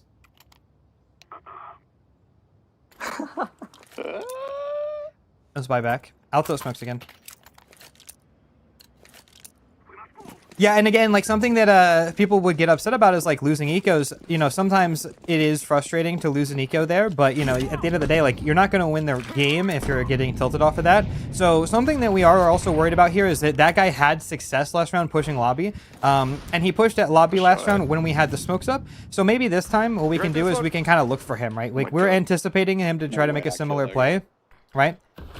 He smokes in towards door. Well, now, going early here is actually kind of bad, but if our teammates can get down, yeah, we need to live there, right? We need to live because now we're in a 4v3 and they have full lobby info that there's nobody there, but they smoked hut. Yeah, there should just be one lower. And we know that there's only one lower, right? Because the guy killed me from trophy room and also somebody just smoked hut, but like 3 seconds ago, right? So how do we think about this visually? The longer they take, this guy can get back to ramp. The longer they take, this guy can maybe drop down the vent. The longer they take, we're still missing someone. So where did they go, right? The ramp player rotated not down to lower. The ramp player was in here. So where is the other player, right? Too fast. Outside, right? He's outside. And I'm only saying that not because he just got the kill. It's just that's where he has to be, right? Because he must have been heaven. He wouldn't have been the guy that rotate down B. That doesn't make any sense because then the ramp player would have rotated down B, right? That's something that we try to think about while we're going through this one-on-one, right? This map is really hard to play in a solo queue environment, right? Now, I made the mistake that loses us the round. I mean, straight up. Like, I shouldn't be going down the ladder. I need to live there. But what we are able to do is demonstrate why it's so important to live. Now, we're going to take us to the edge a little bit here because we lost the round. I'm not trying to lose the round, but it does demonstrate in real time why that's a bad idea. And now we're playing the eco. And we're not in a terrible spot for T-side nuke. We have a gun round coming up next round. Something that I want us to think about again is like only 2 people alive last round. Anytime we take nades from them here, it's going to cost a lot. So there's 1 molly, 2 mollies, and then a 3rd molly. They also mollied outside, so there's only 1 more molly left for them. There's an HE. So what is that? There's a bunch of money. There's a smoke. Like we're trying to get these out, right? We're trying to get this utility out of them. There's somebody challenging the door. This smoke is very sus. I feel like somebody's going to try to sneak through and go up the ladder. I don't know. There's another smoke. There's somebody in hut. So 1, 2, 3 smokes, 4 mollies. That's looking good. Now it's only been 140, 120 in the round. If we would have just ran out and died, that's like a lot of money that we don't get them to spend, right? Right? We don't get them to spend because of that. And, you know, that does actually make a difference. And now we get a kill. So that's money that he has to spend. Another nade. And there you go, right? That is actually something that you should think about, right? That's something you should think about. What's up? I was low. I could throw smokes again. Yo, so this guy is pushing into hut every round. So if somebody wants to stay in lobby and hold for him, that would be good. Maybe on their roof. And again, right, like, I'm not giving like full IGL calls. I'm just going off of what I saw and give them a simple solution. Not even something that's insane, right? Like just something that's like super easy. Like I saw him do this a lot. So, you know, that's something that we can do. Now we didn't get the extra smoke. So we're going to go to our fallback option. We're going to just smoke top mini instead. Here's a lineup for you to smoke top mini. Now, that's going to help our team a little bit, but it's not going to be a full outside smoke wall. So we do need to try to do some heavy lifting here. It's going to be a little awkward. There's somebody behind the glaive smoke, so maybe we give it a little spam looking for the common spots here. Don't see anyone. Maybe he walks Africa on the spam, something to consider. Secret. Okay, so we are in some trouble here. We're going to have to wait for the smoke to go because he could still be glaive. Now, we will check towards secret. There is some concern here. Yeah, see, so again, this is something that we have to be really careful of. We need to be very, very deliberate on our outside smokes. If this guy's going to be top secret, maybe we should molly him. We have a guaranteed kill. Maybe we back up and make sure that that happens. So difficult game so far. No issues. Again, these are tough games. We have learned a lot, though. We've seen how they're playing outside. We've seen that they're very, they're fighting heavy outside. You know, we know that they like to push hut. They like to push ramp. They're being very aggressive, and we haven't stopped them from doing that. So how are we going to stop them from doing that? Right? Yo, can somebody give me a smoke right here? And let's just get ready to go late ramp. So here's an idea, right, that I have. Just one right here. So we're going to get the extra smoke from our teammates here. Yep, there it is. He threw it over there. So we're going to throw a different wall of smokes, right? Now, the idea is we're going to throw these smokes outside. Now, we're hopefully going to throw a different look to them. So that way the ramp player or the heaven player, the rotator to ramp, isn't going to be as comfortable. Now, this guy is very aggressive in hut again. We have to be very careful about that. All right, let's get ready to go through this. 2 outside. There's 1 J-hole. Okay, we might be in trouble.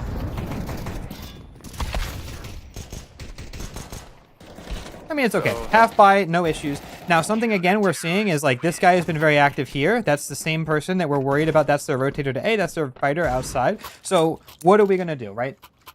We need to be very aware of those rotates, and we also need to make sure that we're getting down secret. Okay, so, again, 6-1. Are we worried? Maybe we'd get worried, but it's a CT-sided map, right?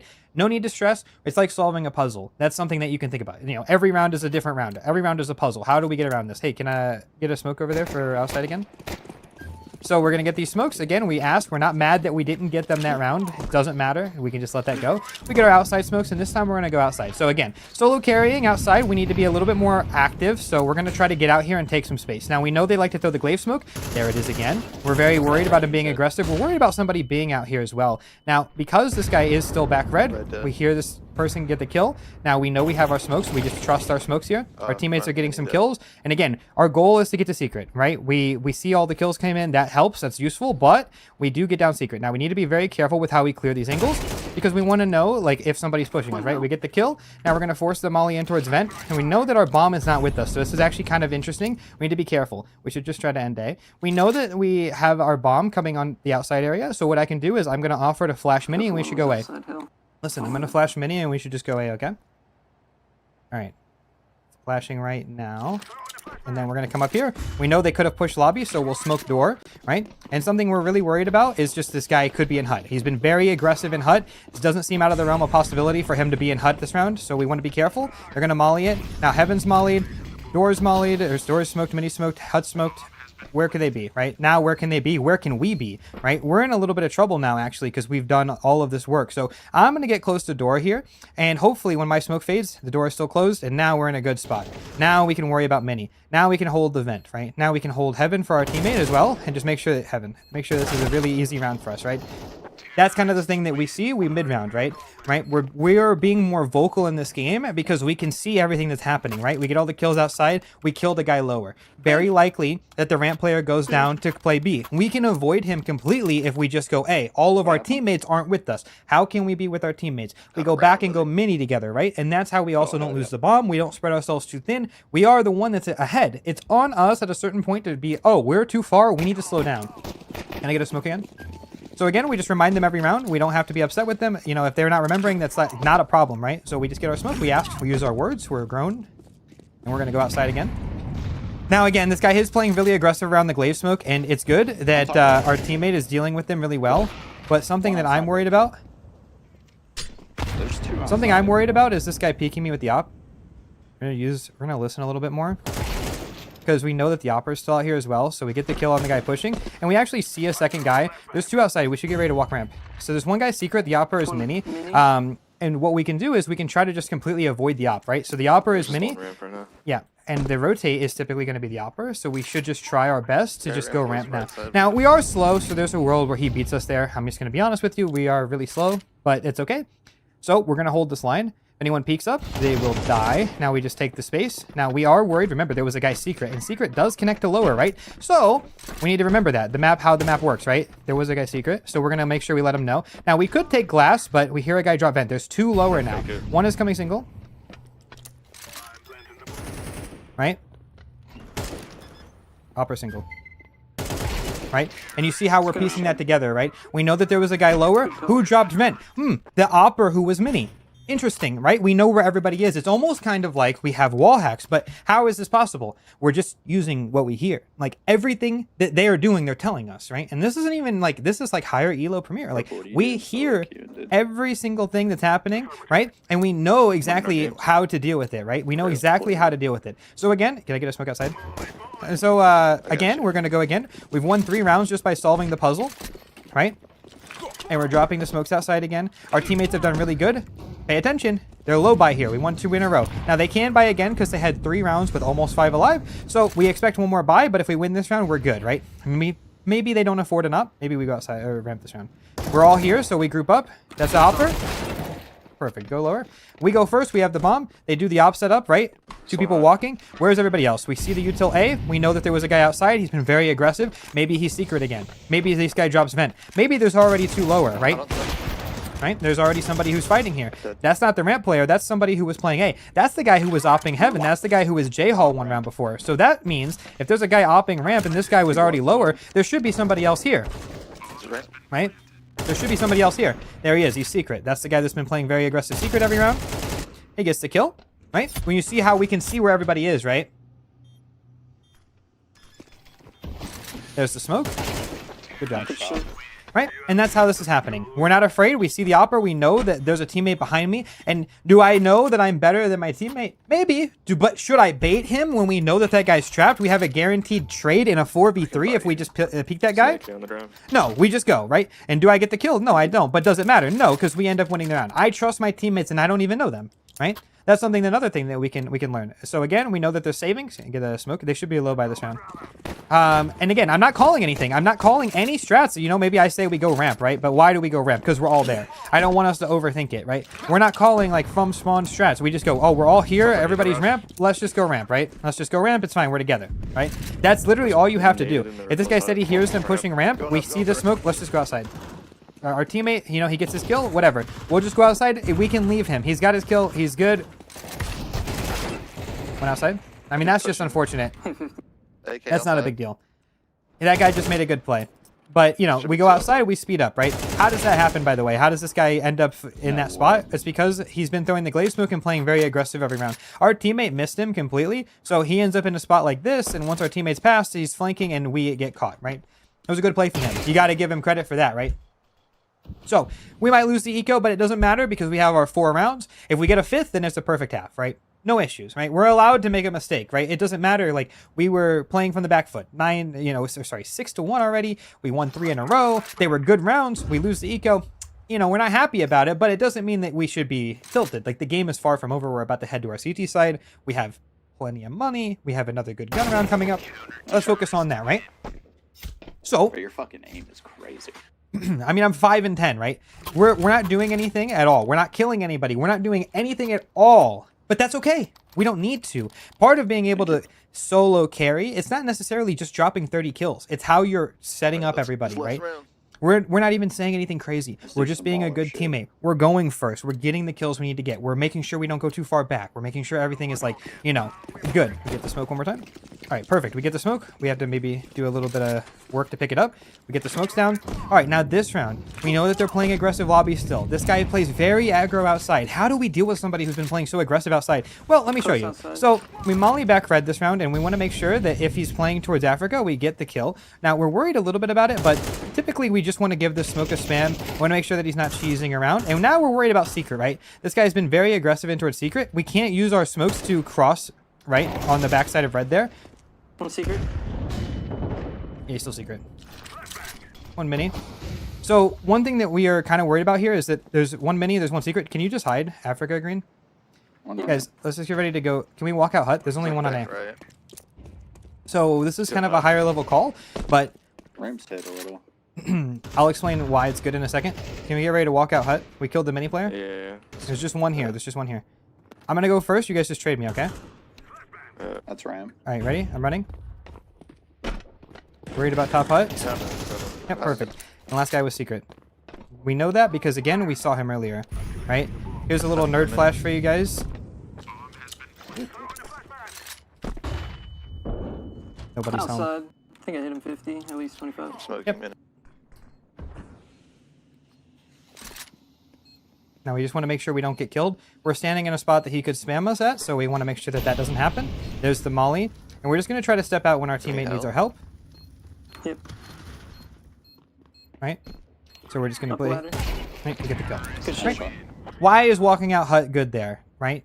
That's a higher level call, right? Most of the time we forget hut is an option, right? In the lower elos especially. Why is it good? Well, if there's a guy mini and a guy secret, then the guy on hut, typically if the door is blown open, which it wasn't, he has to cycle between looking hut, looking door, looking hut, looking door, right? And if we just walk out somewhere, there's a 50% chance we just catch him on the timing where he's checking the wrong side. But even if he is checking our side, we get the guaranteed trade and A is free, right? A is free. The chances that he multi-kills is very low, right? But now we switch to CT side and we're going to look a little bit more on how this works. I can play outside. We're going to look a little bit more on how this works. So we actually are going to get to play outside. We get a full half here. So what we're going to do is we're going to start mini. My favorite way to start pistol, we look here. We just listen. Lobby. Ramp. Ramp one. Should just be a ramp hit. Now, we want to make sure that when we're rotating down lower, we worry about somebody potentially silo, and we're just going to get down here. We could drop vent, but if there's somebody lobby, they could hear that, and we're already lower now, and we just went as fast as we could. You can let them down. I'm down. I'm done. Right? If they go heaven, we lose. Let's just hope that doesn't happen. One lower.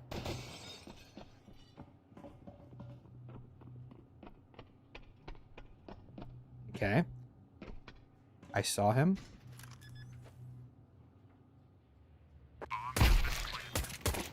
It's dark. Ramp. Last guy sight. Open. Fight. Backside.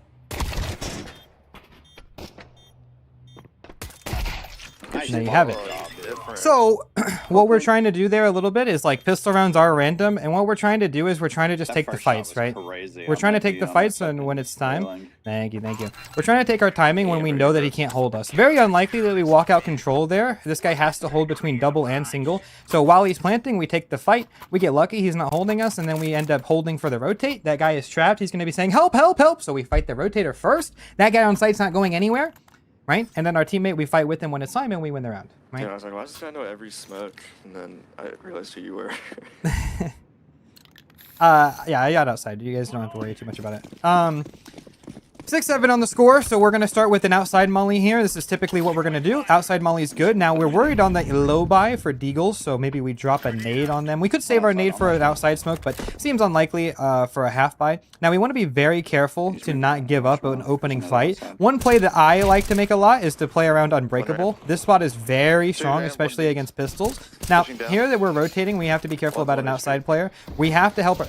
We could have let him fight. Bomb is still up there. Yeah, so now we just play here. We don't want to give the fight. It's a 3v2. Walking through the smoke, could we catch them? We could. Will we? Probably not. He's probably going to get in the smoke to try to grab that gun, and that's completely fine. We'll let him have it, right? They could go lower. Not a big deal. Not a concern of mine. We just want to play our life. We know that they don't have good guns, so as long as we spot them, that's half the battle, right? We want to make sure that we don't give them a favorable fight.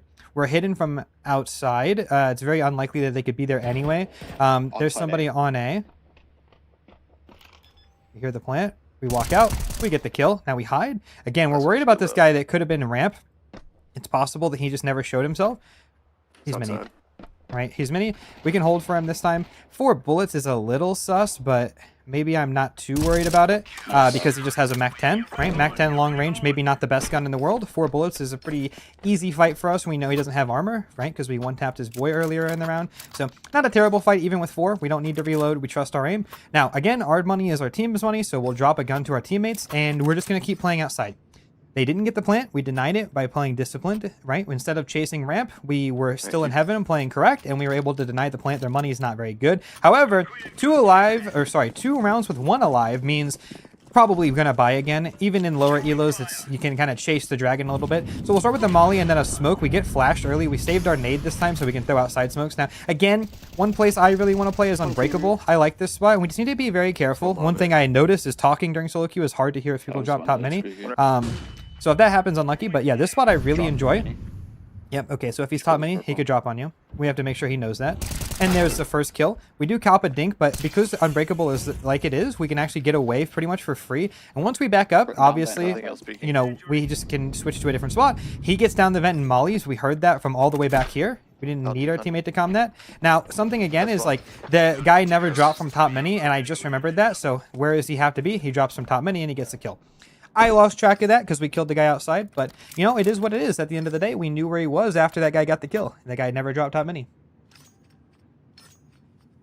So, here we go with another round. What are we going to do? We're going to do the same thing. We're going to start with them on the outside. We can switch between throwing a nade or a flash. The flash is really strong at the beginning of the round because it actually doesn't matter. Like, obviously, we're not setting up a teammate. You know, you think, oh, we're not flashing to blind the other team. We're not killing anyone. Well, what you're actually doing is you're flashing so that when you try to cross the secret, they can't see you, right? That's typically what you're doing. Okay, perfect. So here's a smoke that we can break. Now, what we're going to do is we're just going to come to garage. Oh, they only threw 1 set. That's actually kind of funny. I got caught off by that. There's 3 outside.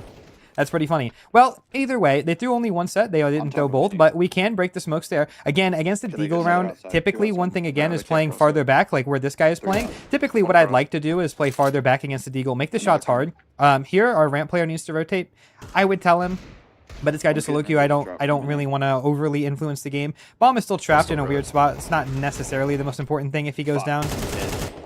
Nice. I don't want to overly micro my players because, again, I have experience that you guys aren't going to have, so it's not fair. But why should our ramp player drop? Well, we know they're all outside, so who's coming ramp? You know, like, who's defending B? Nobody. So we have a guy who's doing nothing. Why doesn't he just take a step down and he's going to deny the plant, right? That's something that, you know, I made it sound mean, where, like, what is he doing? He's doing nothing. But, I mean, like, actually, he is doing nothing, right? So something is, like, now he's down lower, but he could have been down there way faster. And against, like, people who understand how to use pace against you, they will be there way faster. Good job. I didn't even catch that they only threw 1 smoke, and I got punished for that. But either way, good round from them. I mean, he had a nice shot on me, and that's something, again, you know, you can appreciate. There's no... The outside player actually isn't an opper, and that's actually something that is a common misconception. You can op, and a lot of oppers will op outside, but something that we actually should be doing as an opper is being heaven. We want to be a fast rotate. We want to be able to go J-Hall and help ramp. We want to start ramp sometimes. We want to push lobby. We want to play mini sometimes to go for the pick. Outside is a sometimes spot, right? So this round we'll switch it up. We know we're playing a gun round. We throw the glaive smoke. Now, because the guy that we were playing against knows how to use the glaive smoke, he's going to be very afraid of it. So we can maybe lean towards Mini. Now, Mini's not a position, but it is really strong for the outside player, especially when all these fights are coming in. We are here to fight early. We heard a guy drop top Mini, so we need to be very fucking careful. We get the kill. Well, now we can try to just help our teammates. We get the kill. We don't need to really fight too hard. We do kill the guy top Mini. Maybe we go for a huge flank. They know we were here. I'm just going to double up with him. I'm just going to come lobby with you. So wait. We have so much time. We have kits. The thing is like you feel the pressure once the timer starts, but you have so much time on retakes to actually just chill. Like, it's completely fine. Now, I'll clear door. So we're coming up. And what I'm worried about mostly is close event here. Mini. 1 second. Backside. Hit once. Nice. Shit. Okay, so we win that clutch. Keep an eye on where the kit is at all times, right? Because we don't have one. So once we see the kits over here, we know where it is at any point. And also, once we take our time. We don't even get punished for taking our time. Because we took so long, that guy Mini was probably confused on where to look. He gets caught in Mini because he's looking for me outside. He was looking for me, and he's in a spot that's not very good for him anymore, right? He has nobody to help him outside. Nobody to help him from hut, because the guy that's backside can't look at heaven, hut, and door all at once. So the guy Mini gets overwhelmed, and that's how you win those rounds, right? Just take your time, right? In the retake. There's genuinely no reason to press that one at all. So we go again, we throw the outside molly, everything is the same. Maybe this round we'll throw the flash again, just a little middle click, and we hear the flash outside. We don't have to worry about being blind. Oh, I like this round. They're going to go fast outside. And the reason that you can tell they're going to go fast outside is with that smoke that they threw, the defense smoke. It's something we have to be very careful about. Yeah. I don't think anyone's secret yet. It's possible, Mini. So we're going to take a fight outside. Spot the guy outside. Now we are aware of maybe somebody peeking around the edge of the smoke. Outside molly misses, so there is somebody out there. He kills himself. Okay, must not be having a great game on the other side. But again, that's just what happens when you play good fundamentals. You make the other team just give up. You know, he's playing good. And remember that half we had? We were 5 and 10, right? That's how tall I am in real life. Actually 5'11", but it was funny. I shouldn't have said that. But yeah. And look, we have completely turned the game around. We haven't even done anything crazy. We've hit like a few nice shots. Maybe the pistol round was like, oh yeah, we had like a really good round. But we haven't done anything crazy. We've just been playing good, right? We've just been playing good. So what do we do again? We start with the molly. And this time we'll throw the outside flash. Maybe no glaive. Maybe actually we will throw it just because we want him to be guessing. Now again, we hear him dropping top Mini. We can actually maybe greed for this fight a little bit. I am worried about back red, but I'm not like so worried that I wouldn't That's bomb. I have it. be exposed to it. Now we hear the spam. That could be him dropping. Now, garage smoke is good, but we can break this, and let's see. Anyone home? There is one garage. And he had a good round. That was a good round. Like, look at that. He hears me. He's close to the garage smoke. He hears me throw the break. He looks for me, kills my teammate. Well played, right? But, you know, even if we die, it doesn't matter. We got the info on where he was. It was already a 5v1, so there's nothing really, there's nothing to be done, right? Okay, now again, outside is just a little bit of like managing like where they can and can't be. It's a shame that they haven't thrown really any outside smoke, so we haven't got to spam too many. They're not allowed in Face It, like when you play like league matches and stuff. True. It's an easy way to lose a match. Exactly. They're pay to lose, man. All the time. Yep. A couple seasons ago. Here we go again, and we'll start with an outside molly. Maybe this round we'll play aggressive just so you can see what it looks like. A personal favorite play of mine is to use the glaive smoke and get right behind it. Now here we see the outside smokes. We catch a guy dropping. We also block the smoke. Now, this is really good with the smokes broke. The 2 outside. This is really good, but it's getting awkward. We get the kill, and we do get spam back. 3 outside. We block the smoke, so it's a little bit sus for them to be playing outside. We do get trapped, and if we would have killed the guy dropping from top Mini, that would have been good. A little bit of bad aim from me, but again, our ramp player has rotated down lower. He's already in the perfect spot. Look at how much better this is, right? We know the last 2 guys are outside. They're going to go secret. They're going to try to wrap outside. They're going to go anywhere Mini. They're going to go lower. They're not coming back lobby to outside, right? They're not coming back lobby to ramp, right? There he is. He's lobby. He's still not ramp, and that was as fast as he could have been, right? GG, guys. And there you go. That's the solo carry nuke. It was genuinely like not even that hard. No, the pleasure's all mine, guys. GG. So it was genuinely a really easy game, and when I say solo carry, did we even do anything? Yes, actually. We weren't just killing everybody. That's not necessarily the only way to solo carry a game. One thing, again, is what we're looking at is how did we provide value without having kills? What were we doing for the team? If we don't throw the outside smokes, then who's going outside? Who's throwing those smokes? Nobody, because they were playing very aggressive outside. They were very dominant. They were playing back red. They were playing over here, like in the top of secret. They are very aware of where we can and we can't be, right? We know exactly like what they know. So we need to throw these smokes. We know that. I know that, right? And so that's something that I can have influence on the game. I am throwing these smokes when nobody else is. You can do the same thing, right? And why are these smokes so good? Even if we don't go outside, why are these smokes good? Well, because if somebody does come out here, like, you know, just standard, maybe we throw a flash, we jump, that's enough to keep them from, to look outside, right? Like, think about how fast we were. That flash, I got blinded by it almost every single round, right? Every single round it blinds me. I throw the molly, and then I come up and I throw my own flash, or I throw glaze smoke. I'm getting blinded by this flash every time that they throw it, right? It's like the same reason I throw this flash. I throw this flash, so if I ever want to cross the secret, it blinds them, right? They can't catch me when they jump spot. They can't come up and immediately fight me when I'm crossing. They do the same thing. They throw that flash so I can't see if they cross the back red. They throw that flash so if I come up here and I try to fight, I get blinded, right? That's something that, you know, is enough. That's enough. You can get away with just throwing this, like with the outside smokes, for them to have to respect you to be outside, right? Yes, it is a middle click jump though. That is a middle click jump though for you guys, right? That's the one that I like to throw. I think some pros throw this one. That's also good. And some pros actually throw it way higher. And that's because they're trying to blind the silo guy. Just depends on what you're trying to do, right? So another thing is, like, one thing that we also can be worried about, like on T side, we're not doing too much. How are we able to call, right? So like, instead of just completely IGLing that T side, right? Which I could do, which doesn't prove anything. I'm telling you what I see and why what we should do is obvious, right? So again, we're just calling, what do we see? Okay, we have 4 people lobby, we threw outside smokes. Well, if those smokes go away before we cross secret, if those smokes go away and we're still here, we lose the round. So I'm here and I just go, guys, we should just all go ramp. That's not a, like, that's a call, but it's also like, you have to, because if you don't go before these smokes are gone, then once these smokes are gone, the outside player is just going to go,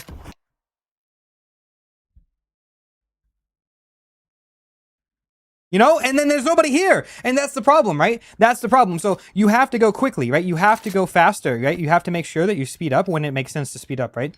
Now, here's another thing, okay? What's another way that we're having impact on the game?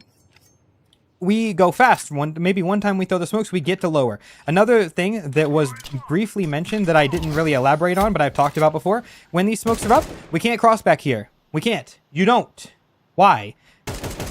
I could be spotted from heaven. I will just die, right? So if you have these smokes up, you need to cross close, right? You need to cross close, and we need to make sure that we're ready for this. Now, sometimes if you have an op, you can peek and look for this guy, right? That's acceptable. But we didn't have an op, and I'm not winning this fight versus an opper. I'm not going to take that fight. It's not a good thing to practice, right? We get down to lower, and when I say we get here, when we still take our time. Did you see in the game how we clear these angles? We were going very methodically. We're checking. We're making sure that we don't just go like... right? And I'm exaggerating that because you don't want to be doing that. You don't want to be like lazy. Even though we killed a mini guy and a guy fighting secret, guess what can happen? You know how fast somebody can rotate lower? As soon as that mini guy dies, the A player drops vent. We don't hear him. He doesn't make noise, right? And he's already here. He's already here, right? That's how fast that is. Look at that. Only took 2 seconds and he's here. So especially if he goes quick. So we get here, and when we get here, we're aware. We're here. And as soon as we check this angle, he walks in, we get the kill. Now, what do? We're ahead. My closest teammate is right here, and the bomb and the other player, one is silo and one is on the floor. Okay, so if I run and I take this space lower, here's what can happen. Okay, and this is a really big learning moment. Where are the other 2 players? We already know the answer, right? So there's one guy that plays ramp. The ramp player, very obviously, will come down here and he'll already be down. Now, he could be all the way over here. He could be hiding dark. He could even be in control if glass was broken and we didn't hear it at the beginning of the round, right? He could be here. Right? And the other guy is probably still heaven. The other guy's probably floating around here in this area, making sure that my teammates can't cross secret, or if we do try to go back up, they have some info, right? That's typically what would happen in a higher level game. That just makes sense based on who we killed and who is still alive. So if I, as the person who's ahead, right, I've already killed somebody, and a lot of people fall into this trap of, well, I got a kill. Now, if I die, it's my teammate's fault. Wrong.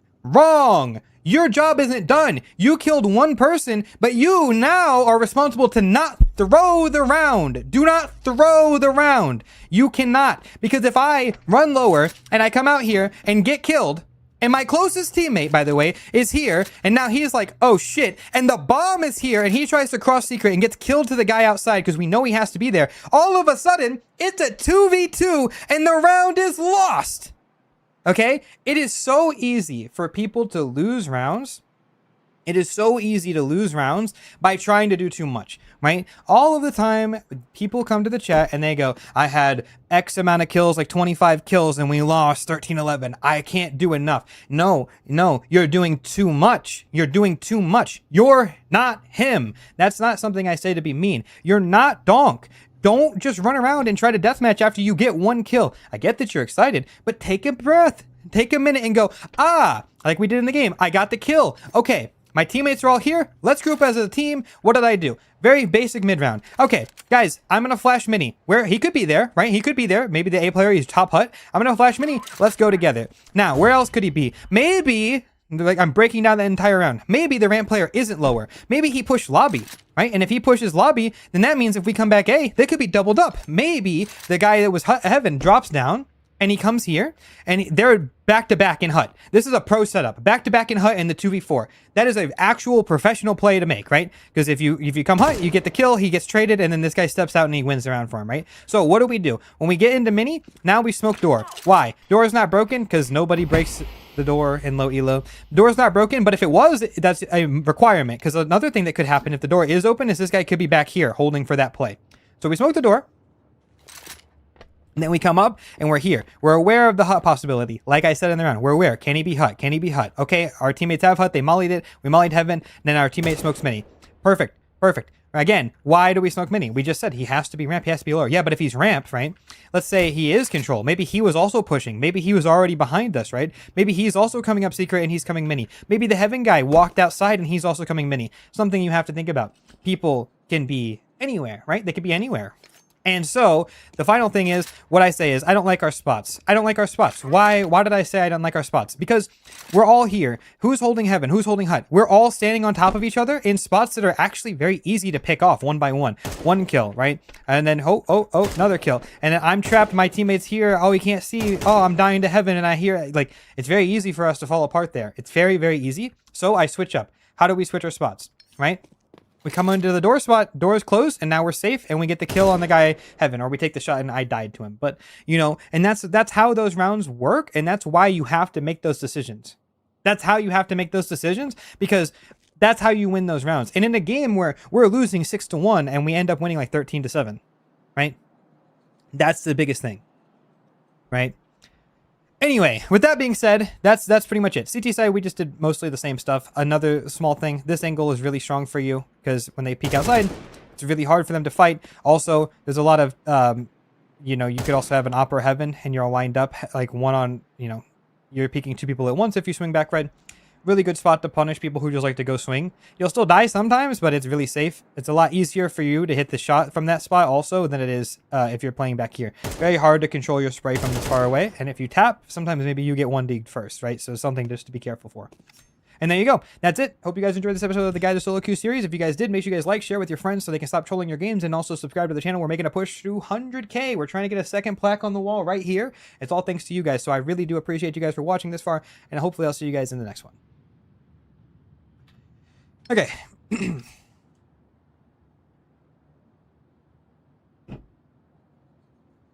4 more? You wish, buddy.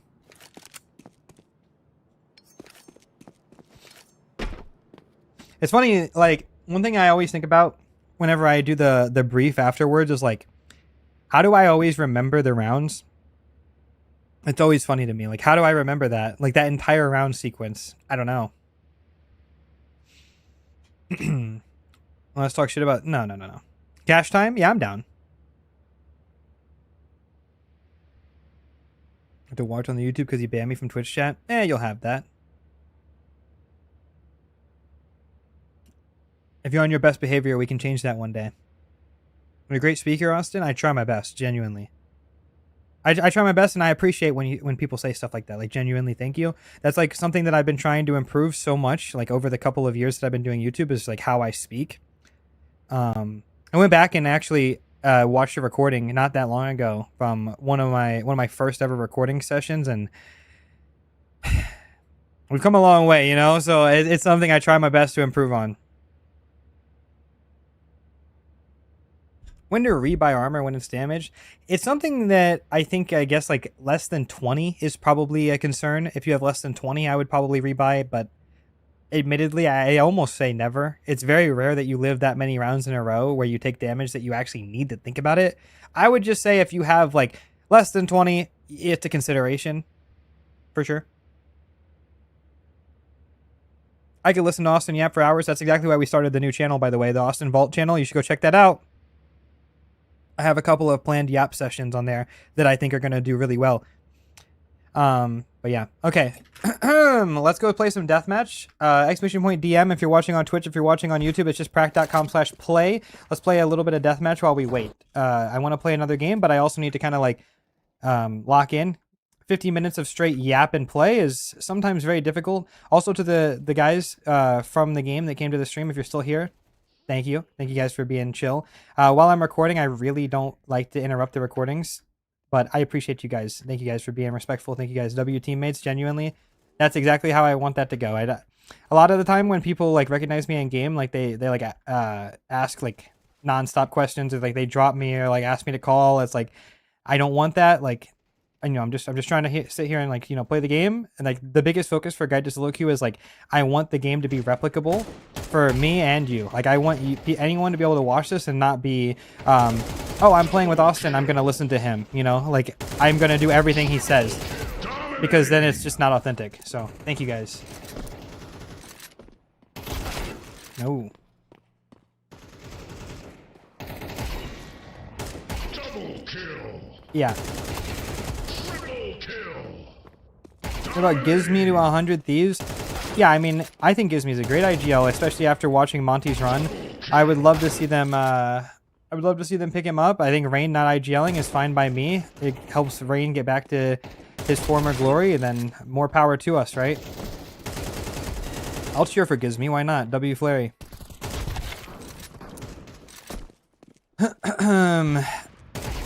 Tips on how to play deathmatch and maximize good habits. Oh, well, I mean, you know, the biggest thing is like just don't be stupid. You know, I think just when I say that, I mean just take fights that make sense. I mean, obviously, like the fights that we take aren't always going to be real game fights, and that's fine. But like when you're like, don't practice bad habits. Like if you're doing like headshot only, don't move like this with a rifle. Like don't do that, because you don't shoot like that in a real game. Like that's a bad habit. You know, don't be like spawn camping palace and whatnot. Like, you know, practice like actually doing a good crosshair placement. Like, okay, so again, you know, I've given this example hundreds of times, but like, you know, envision where you're aiming. Okay, he's not there. Okay, we're checking apps now. Oh, he is there. Okay, now we're checking cat. Okay, now we're checking market door, right? And we want to make sure our crosshair's in the right spot. You know, we're practicing how we're peeking, counter strafing needs to be good, and so on, right? We get the kill. Maybe this time we're expecting him cat, we crouch peek. You know, that's a practice. Maybe we're expecting him default, we envision, there he is. We saw him abs, we hold for him, right? Maybe we do hold angles. Holding angles is fine. There's nothing wrong with holding angles in deathmatch. Just don't spawn camp, right? Spawn camping being like, oh, we know that somebody's like gonna spawn palace every round, and we just kill him when he has his knife out. Like, yeah, don't do that. Like, then you're not practicing, right? But we can hold angles. An angle that we can hold is like, let's say we're here, right? And we know this guy's going to come up connector. This is an angle that's a real game angle. This is a fight that you do need to practice, right? Maybe we hold this angle until somebody shows up. This is fine, right? This is not it's not spawn camping, and you can practice like holding an angle. Maybe we don't want to hold it forever, but like, you know, you bounce in between it, right? We check a couple angles, nobody's here. Oh, there's a guy ladder. Okay, now we're holding con. Okay, now we see the guy ladder, he's not here. Okay, we're holding con. And, you know, practice how you're going to hold these things in the game, right? Because that's a real spot that you need to practice, right? And also, like, practicing holding angles isn't, like, the worst thing in the world. Like, people, again, like, will call you out for, like, oh, my God, he's playing like this. Oh, my God. Just shut up. Like, that doesn't matter. Like, if people are criticizing how people play in deathmatch, then they got bigger problems, bro. Like, genuinely, like, I understand that, you know, it can be frustrating to die to, like, ops or somebody spawn camping palace, but just remember that, like, when you do die to things like that does not affect you at all. Like, you are here to warm up your game. They're here to warm up their game. I guess, presumably, right? And I don't even mean like the opping and deathmatch thing doesn't bother me, but like some people really, really hate that. Like they get like angry about it. Don't do that. There's no point. Like I said, dude, like I used to say for years in CSGO, like, are you gonna type to simple if he's opping a deathmatch? Like, it's simple, you know? Now we say, like, are you gonna type to Monacy if he's opping a deathmatch? You're gonna tell him, put away the op noob? The fuck you are. You're not gonna say that to him. And then you go, yeah, but I'm not playing Monacy. Yeah, but maybe this guy wants to be an opper, bro. Like, let him cook. Let him deathmatch, man. Where else is he gonna practice? The op is expensive. You don't get to use the op a lot in pugs, you know? You have to actually, like, be winning, or, you know, you only get, like, 2 or 3 ops a game. He wants to make sure he hits those shots. So let him warm up, man. Like, it's actually not that deep. And also, not to mention, you have to play versus ops too, so I don't understand what the concern is. Like, you know, you are gonna have to get opped a couple of times in every day you play the game, right? Like, that is something that's just going to happen. Like, you're gonna get mad when you get opped in game, really? Then throw a flash forehead. I don't know, man. Like, people really just get so like messed up about like the wrong things. Like, people are so worried about the wrong things all the time.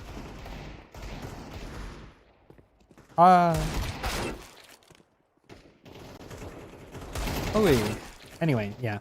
So, let's just get into it. Oh, can't believe I missed that one.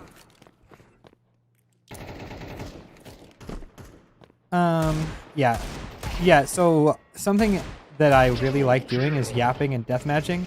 I'm telling you, bro, like, I become, like, actually, like, the best talker and the best aimer whenever I'm, like, just talking, so I'm not even really paying that much attention to, like, what we're doing in deathmatch, but, you know, just talking.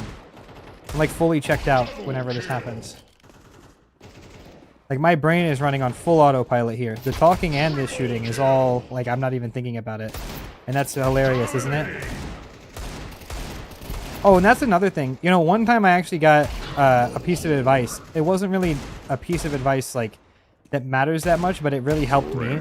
Something I noticed is a lot of people think about the wrong things out of game as well. Like, you know, something that I have genuinely never paid any mind to is, like, how I move my character, like, how I move my hands. Like, I don't think about that. Like, my hands move without me thinking. Like, basically, like, I move my character just by thinking, right? Like, so, like, okay, what I mean is, like, if I want to do something, I just think I'm gonna do that play, and it just happens. Like, I know how to move my fingers on the keyboard. I know how to move my mouse to make it happen. I don't put that much thought into it. And something that was something I learned early, because, you know, somebody asked Forrest in, like, an interview, or maybe he was streaming, like, does he think about it? And he just said, like, no, man, like, I just think my crosshair is gonna move to this guy's head, and then I just do it. And I was like, oh, that actually makes a ton of sense. And then after that, I just tried to imagine, like, what, like, I'm just going to kill this guy. Like, you know, my crosshair is going to move to this guy's head, right? And then it just helped me so much because, you know, subconsciously, you know, you just think, like, I'm going to kill this guy. And then it just worked out a lot better that way. Right? Right? So, like, if I see somebody, it's just like, I'm just going to kill him. Okay.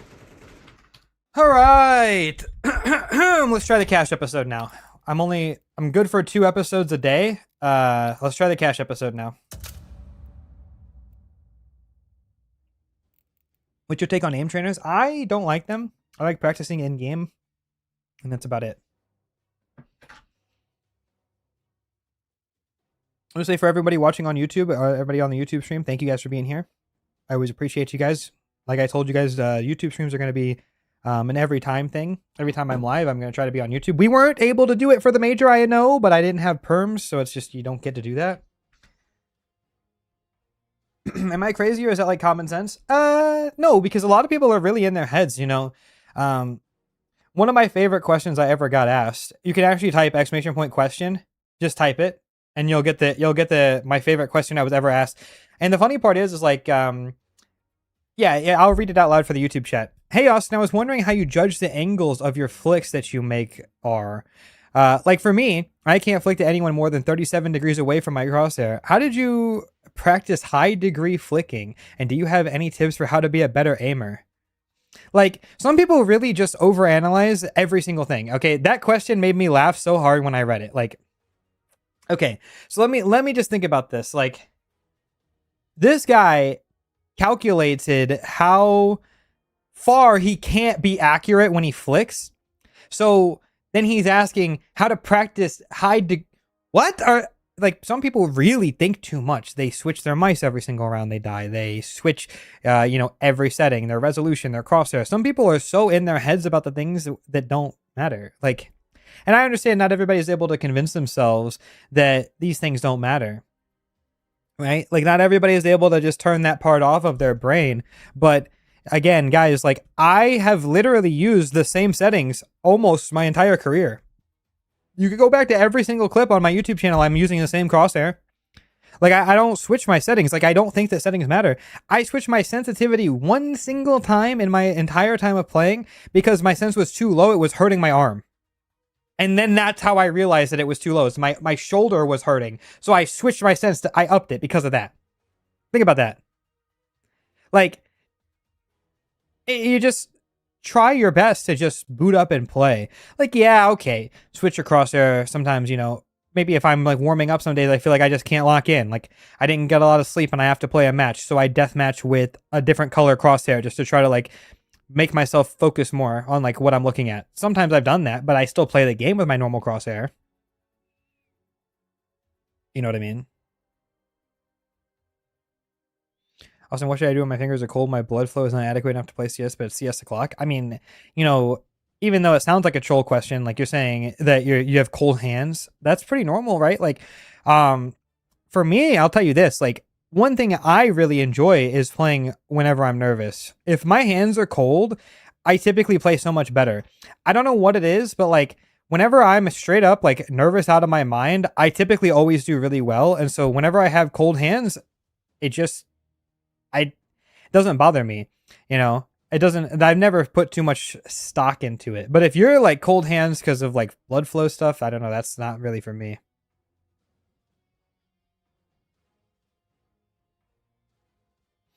Everyone I talk to loses their minds when I tell them I play high sense. Everybody's worried about the wrong things, just playing. Yeah, I mean, like, well, here's something I think is like, a lot of people, they don't do constructive criticism.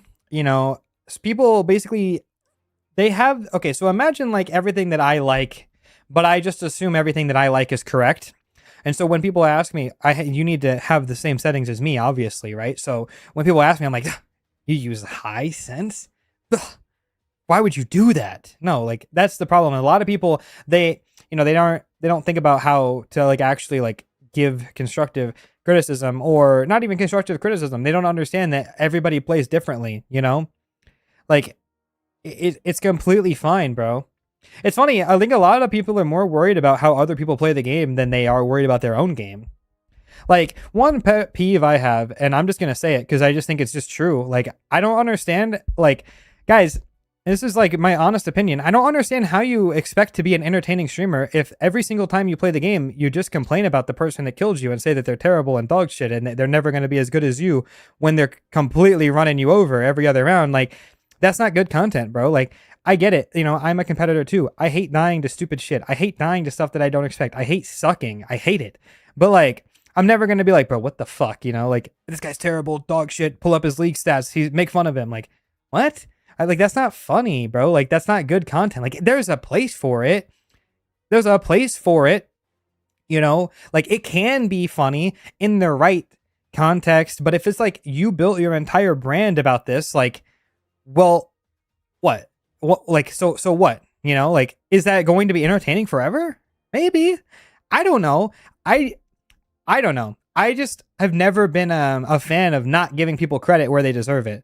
Like, bro, if somebody hits a nice shot on me, am I going to be upset? I mean, yeah, maybe, but I'm not going to be like, this fucking guy just accidented me. He's never hit a shot like that. He'll never do that again. And of course he hit it on me. Like, bro, what? Just say, damn, I didn't know you could do that. Fuck, man, nice shot. And then go next. Because you know what else is? It helps you mentally reset as well. Like, bro, if I get slammed, I'm just going to say it. Like, oh, well, fuck. I mean, he killed, like, what the fuck, man? Okay. Because if I end up getting all worked up about how this guy is terrible, awful, and he's killing me, now I'm in my head over some bullshit that doesn't matter, when the reality is that he just hit a nice shot. It happens. You hit nice shots all the time, but you're the GOAT, right? So you always do that. They're just supposed to go, oh, that guy's better than me. That happens. Like, fuck off. Like, I hate that. Like, I really just don't like the superiority complex that people have when they play competitive games. Because a lot of people aren't even like that. If you talk to them in real life, they're not even like that. But when they're competing, they are. And that is so miserable. Like, I don't like the competitive version of a lot of people because it's not who they actually are.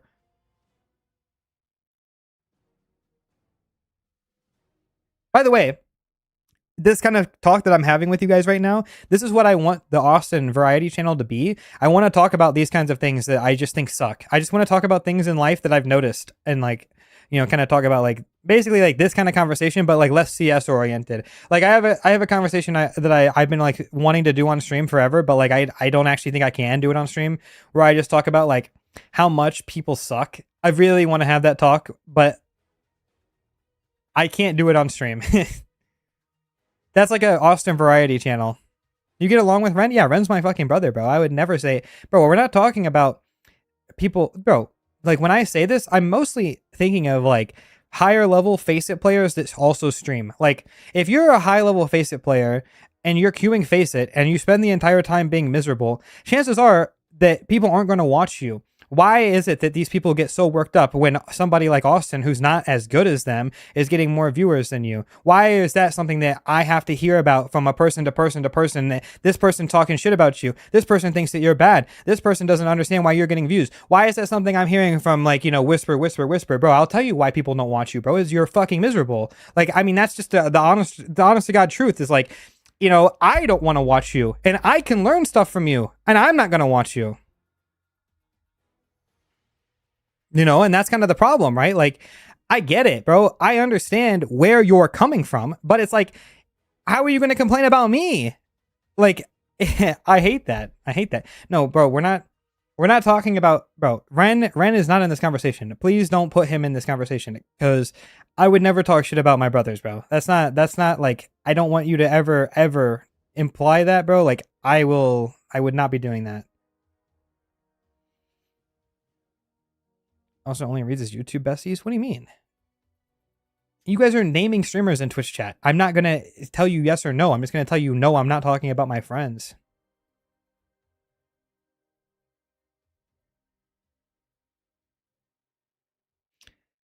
And, you know, that's kind of the thing, you know. I'm not... And that's like something I really do think is, you know, something that is worth talking about. You know, like you can be a high level Faceit player and get 100, 200, 300 viewers. Like that's completely fine. Like you could be just like me, right? But the problem is that that's very rare. And most people who stream high level Faceit are doing it because they just want to, you know, get clips or like build an audience to get some sub money, you know, try to get paid because we don't get paid unless you're basically a pro, right? Or you do content. And so it's like, you know, you're already doing streaming for the wrong reason in that regard. But I don't know. It's just a toxic ass place. I'm worse than myself? What the fuck does that mean? Oh, Logan, by the way, hi buddy. We have some videos that I'm gonna make. What do I need? What do I need from you? I need 2 thumbnails for you. I'll tell you what they are because I already told the chat. I need one for Kerrigan demo review.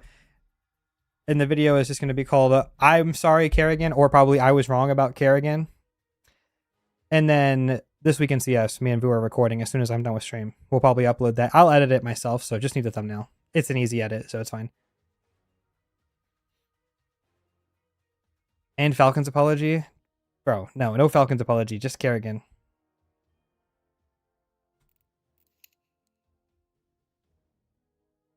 Okay, bro, are we really not getting a cash game? This isn't gonna happen. Anyway, I don't know what I'm supposed to say, man. Can't find games on cash. It's 2 minutes. Am I just too high of a level? I mean, I'm only a LE, right? LEM. Wait 5 more minutes. Okay, we'll wait 5 more minutes. But if we don't get a game, then I'm just gonna queue Premiere again.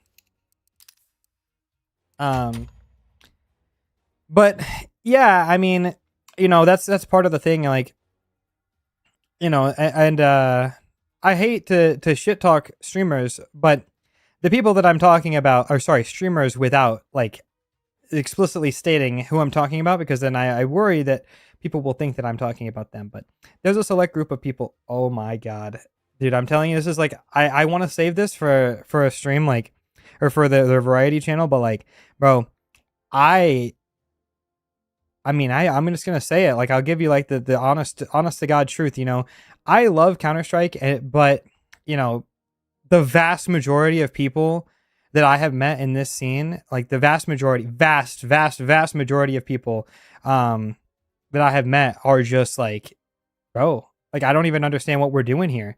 We're not even here for the love of the game, bro. They don't even know why they're here. Like, it's a shame, bro, but they just make the game terrible. Like, there's a lot of people just really just make this game suck.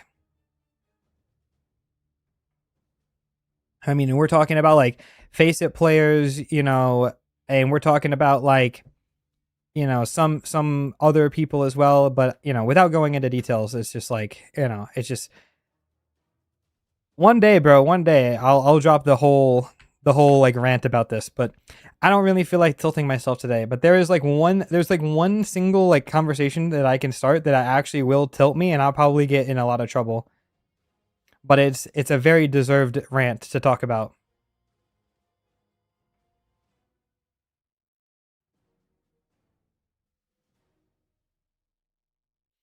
I think here's where I'll leave it, okay? I'll kind of shift the topic a little bit. I'll shift the topic a little bit, and I'll kind of get to the conclusion of. I'll skip the rant and just talk about the conclusion. Okay. You know, for a lot of people who like to say stuff online about how, oh, you wouldn't say this at LAN, you wouldn't say this to my face. I just think it's funny that, you know, I've met a lot of people who openly don't like me, you know, and this is just my experience. I've met a lot of people that openly don't like me, or openly have said bad things to my face, or openly have said a lot of things in friend groups that I've heard in passing. And, you know, they talk a big game about how Austin isn't like that kind of person. But, you know, they just don't think I'm listening. Like, I think a lot of people forget that our scene isn't that big. Like, the chances that if you've said something bad about me to your friend probably knows me, like, especially in North America. Like, I'm friends with a lot of players still in like higher elo NA Face It, and also higher league NA Face It. Like, bro, if you're saying stuff about me, I probably know. So if you come up to LAN and you try to be like, oh, hey, it's nice to meet you, bro. Like, I just wanted to say, like, I really like you. Bro, fuck off. Like, I hate that. Like, I hate that you can't actually be that person. Like, which is it? Are you the person that's very angry online, the person that hates everybody? Or are you the person that's really nice on LAN and you want to meet people and you want to be like this like super cool kid who's just grinding CS? You don't get to do both. You don't get to do both. Like, you can't just be this angry person online and then be nice in person. Like, people are going to know what you're doing. Like, you don't get that. Like, I understand, you know, oh, yeah, Austin's not paying attention to these things. Like, when bro, in the beginning, I hated any kind of drama. Bro, I used to, when I first started doing like content, I used to literally look up my name on everything, like Reddit, Twitter, look for mentions, look for like subtweets. Bro, I used to do that. I hated when people talk shit about me. I hated it in the beginning. And I actually saw a lot more than I wish I would have. This was before I learned that reading comments is pointless. But that was in the beginning, bro. And I saw so much hate and so much negativity from people that have, you know, tried to be different since then. And it's just crazy. People are just not the same in person than they are online. And that's something that, again, like, I try my absolute hardest to not be that person. Like, the person that you see, like, I don't know, I'd like to think that my friends would agree with me when I say this, but the person that is on stream is literally the person that I am in life as well. Like, if you run into me in real life, pretty good chance I'm going to be the same way that I am right now. And that's something that I really do hope that more people can be. Like, dude, if you're an asshole online, be an asshole in person. At least then I'll know, like, oh, he's just like that. Bro, you can't, or if you're like, if you're nice online, like, this doesn't go the other way around. Nobody's nice online and then an asshole in person. That just doesn't work, right? But if you're an asshole online and nice in person, I'm going to be like, what the fuck is happening? What are you doing? Who? Okay, I don't trust you. Immediately, I don't trust you. You know? It's just weird, bro.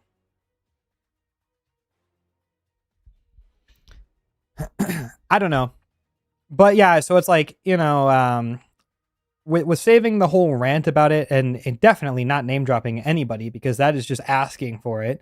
One thing I've learned is like, you know, because I stream and like everything I say happens in real time, you got to be very careful because when you say stuff on stream, you don't get to take it back and you don't get to go back and do, oh, this is what I would have said normally. That doesn't exist on stream. So I have learned a lot in the last year about like, I do have some very strong feelings on things, but I really, really, really, really don't want to say things on them because if I get tilted when I'm ranting about something and just get a little like mad, there's a pretty good chance I'm going to say stuff wrong. And I've learned my lesson on this. And that's something that like, it's a brutal lesson. You know, one thing I will also say is like when people don't like you online, oh my fucking God, bro, they don't like you forever. Like there is no, bro, it's very, very, very rare when somebody who doesn't like you will ever come back and be like, I really hated you. I mean, it does happen, right? You see these comments. I hated you when I first started like seeing you or like around, but after I watch, you're actually really cool. Why hate? What? Like that word is so random to just throw out there. Like I fucking hated you, but you were kind of cool, so I watch you now. Why did you hate me? Like what did I do for you to hate me? Like that word is such a strong word. Like I just try to keep to myself. You know, another thing I've noticed a lot is like, you know, doing a lot of the Twitter doom scrolling that I do. A lot of the times I'll actually see comments in posts. Like I'll go read the comments of like a Twitter post and I'll just be blocked by like half the comment section. And I'm just like, what the fuck? What did I do? Why am I blocked by that person? Like, what the fuck? You know? Yeah, in the future, Gabriel. I don't know, it's just weird. You ruin my pick'em, so you get blocked. I mean, that's fine. I mean, for Twitter specifically, like, I can understand in the beginning, like, 2024, like, honestly, if I could go back to 2024, I would probably take away almost every single tweet that I made talking about Counter-Strike. I don't even just mean, like, the game. I mean, like, any CS-related tweet in 2024, I think I would just get rid of. Because I don't think it was, like, a bad year. I don't think that a lot of the stuff I said was like bad or embarrassing. Most of it was like stuff I would still probably debate with today. But one thing I've learned is that I actually I don't know if that's like the kind of like area that I want to be in online. Like I'm not really a debater. And I noticed that whenever people want to talk about CS stuff, like, okay, so like, for example, like if I am watching CS and I say, oh man, Kerrigan's had 2 bad years. He's getting older. He's the oldest player in Tier 1 Counter-Strike. I think Kerrigan should retire.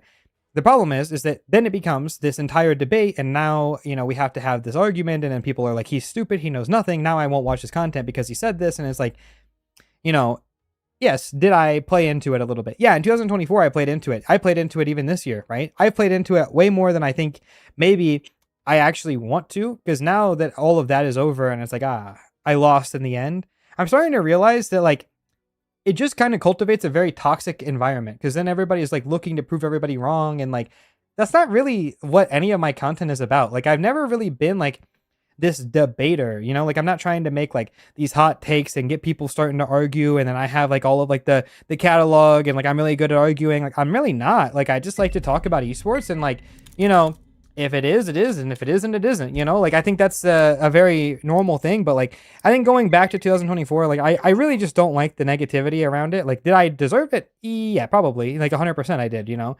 But that's something I stayed away to a lot of. Like last year, I didn't really speak on a lot of esports or Counter-Strike stuff. And like this year, you know, I really haven't done any because I just have determined that there's just genuinely no point. Like, I fucking hate talking about stuff that people debate with you on. I hate it, bro. Where's Dust 2? I hate Dust 2. I want to play Nuke. Want to play Nuke? My goat.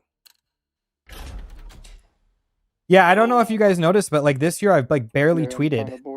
I like only ever make tweets when I'm at the airport. If I'm at the airport waiting, I'll tweet. Shit. Or I tweeted after the major. I'd honestly rather Anubis than Nuke, though. Anubis, hooray. Damn. Okay. Just not the same 2 maps in a row is good. Not a debater, just debater. That's what I'm saying. Give me one. Let's roll.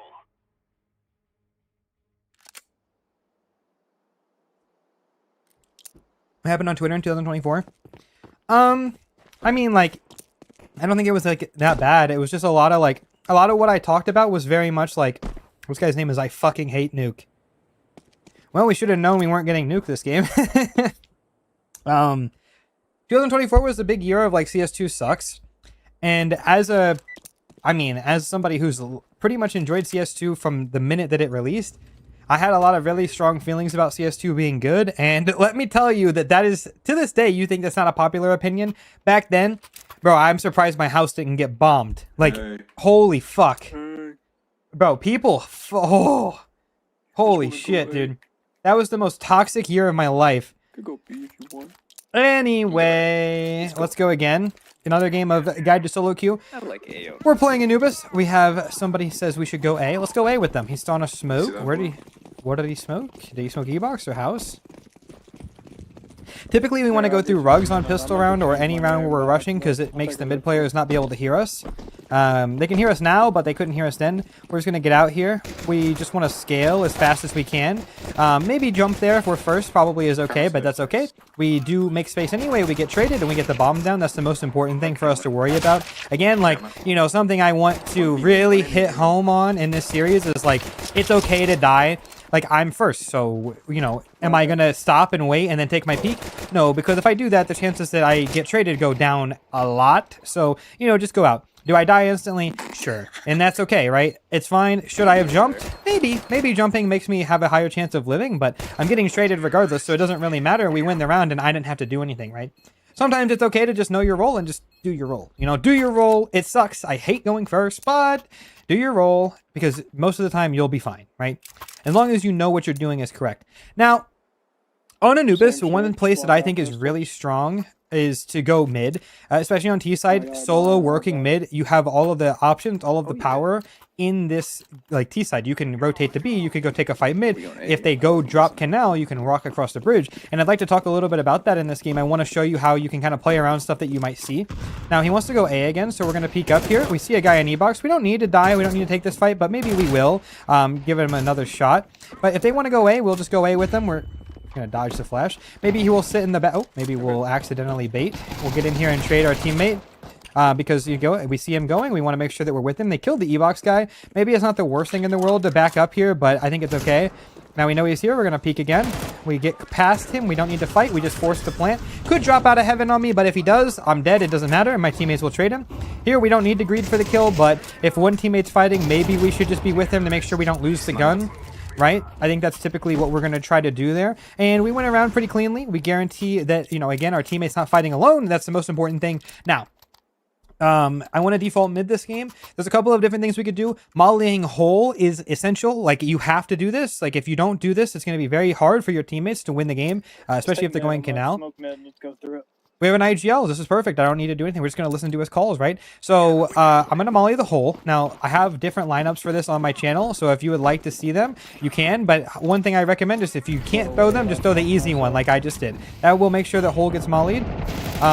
And of course, you know, it's not the best one, but it's the easier one. So, you know, if you don't practice your lineups and maybe it's difficult for you, you know, you could try that one. Okay, so house is smoked. We want to be very careful. When our teammates are fighting, we're going to come through with them. So here they come. They're coming through the door. Now we come through. We have a good fight. He's there, so we're going to smoke off temple. Now we're going to flash flash camera here. Now we do have some chances. Maybe upgrade the gun is fine. We're just better than an Galil. Maybe we go through that smoke when he rotates that way. Maybe we're with our teammate here. He's going to be in heaven most likely. Yep. Now that... Alright, that's unfortunate. So I'm actually a little concerned about what I just did. I smoked heaven. He's just going to walk out. One camera. Oh, and he walked through heaven. Okay. I was going to say, I was worried he was going to walk out to heaven. I was going to try to sneak around him, but he came out on this side. You'll have that. You'll have that. You'll have that. Yeah, I think working mid is probably not terrible. Did you hit your blinker yet, Blue? I think maybe I need a molly instead of flashes, right? Like, what am I going to do with the flashes this round? Not sure, but I know I need a molly. I know I need a molly. I took a rip for you, bro. I'm not trying to take blinkers. So we'll throw the good molly. We'll throw the good molly this round. Again, if you want to learn that, it exists on my channel somewhere. Somewhere. Yeah, I haven't played FACEA since like 2023, 22. So we're just going to spam a little bit. We want to make sure that if anybody's trying to creep up on us, they feel uncomfortable. We do have a smoke. Maybe after their mid smoke is gone, we should be smoking mid. So let's do it. Still the smoke again. Bomb is in a decent spot for us. We don't actually have any extra utility. If we had another molly here, it would be good. Maybe we molly the right side. But they just molly the door, so we know that it's really unlikely that there's anyone there. Maybe we are able to sneak through now because of that. One person fighting I'm just E-Box. shooting our Maybe it's flags okay so for us to sneak up here. We did just spot both of them. Other one camera with a scout. Maybe we could take that fight. Oh, there was a guy housed as well. Well, so that's an interesting setup. So I guess they had 3 people in towards mid. Maybe A was gapped there, and one person fighting E-Box. This person is up B main. Now, if I'm Rod here, I'm trying to walk out and try to get this E-Box kill. Very unlikely that there's still 2B at this stage, but I guess it's possible.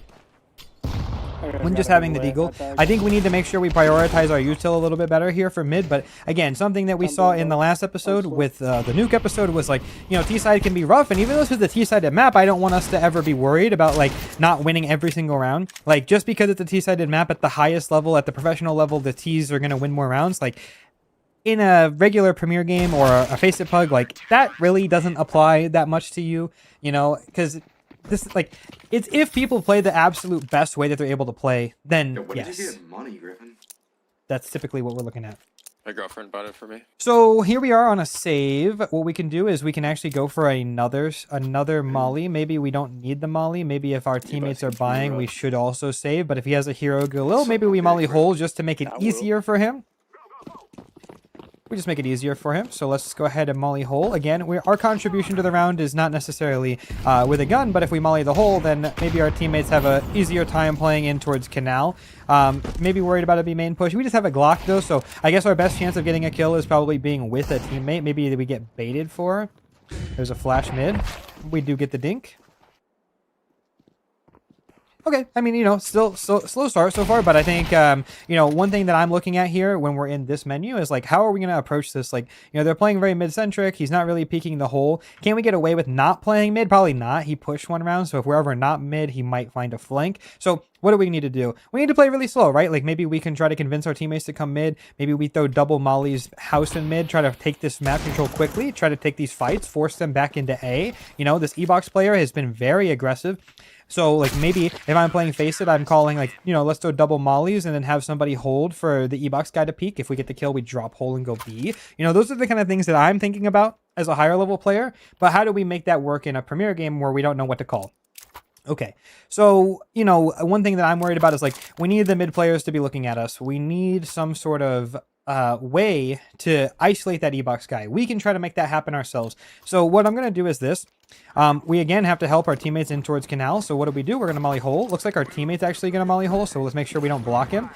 Then we're going to come up here. Now that mid smoke is deep. Last time he threw a shallow one. Last time he threw a deep one, he actually flashed through it. So maybe I'm going to play anti here. And all of our teammates are actually B. So what I'm going to do is I'm actually going to throw the utility here for mid. And then I'm actually going to come back and ready to flash them B. I can flash you B.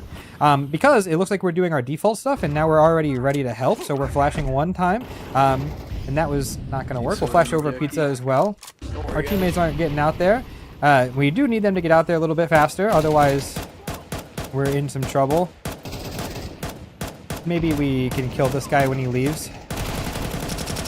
Yeah, this is unfortunate. The round's kind of falling apart. You know, you'll have this like slower, like stagnant T side. It's completely fine. These rounds are not fun, but you know, they are still very winnable. If you just think about it, like, okay, if the A player knows that we're all outside B, does he push? Probably, right? So maybe we find somebody. We have a back door. There he is. We have the back door here, right? So we get the kill, right? Now we know that A is open, and we also know that the A player is all the way in T spawn. So, you know, some chances here for the round win. I think in this instance, I'm going to come B. I think in this instance, like, you know, we know the A player is going to come back, the guy Palace as well. Like, I think planting the bomb here, like, I'm playing a 1v4. Probably I don't win that.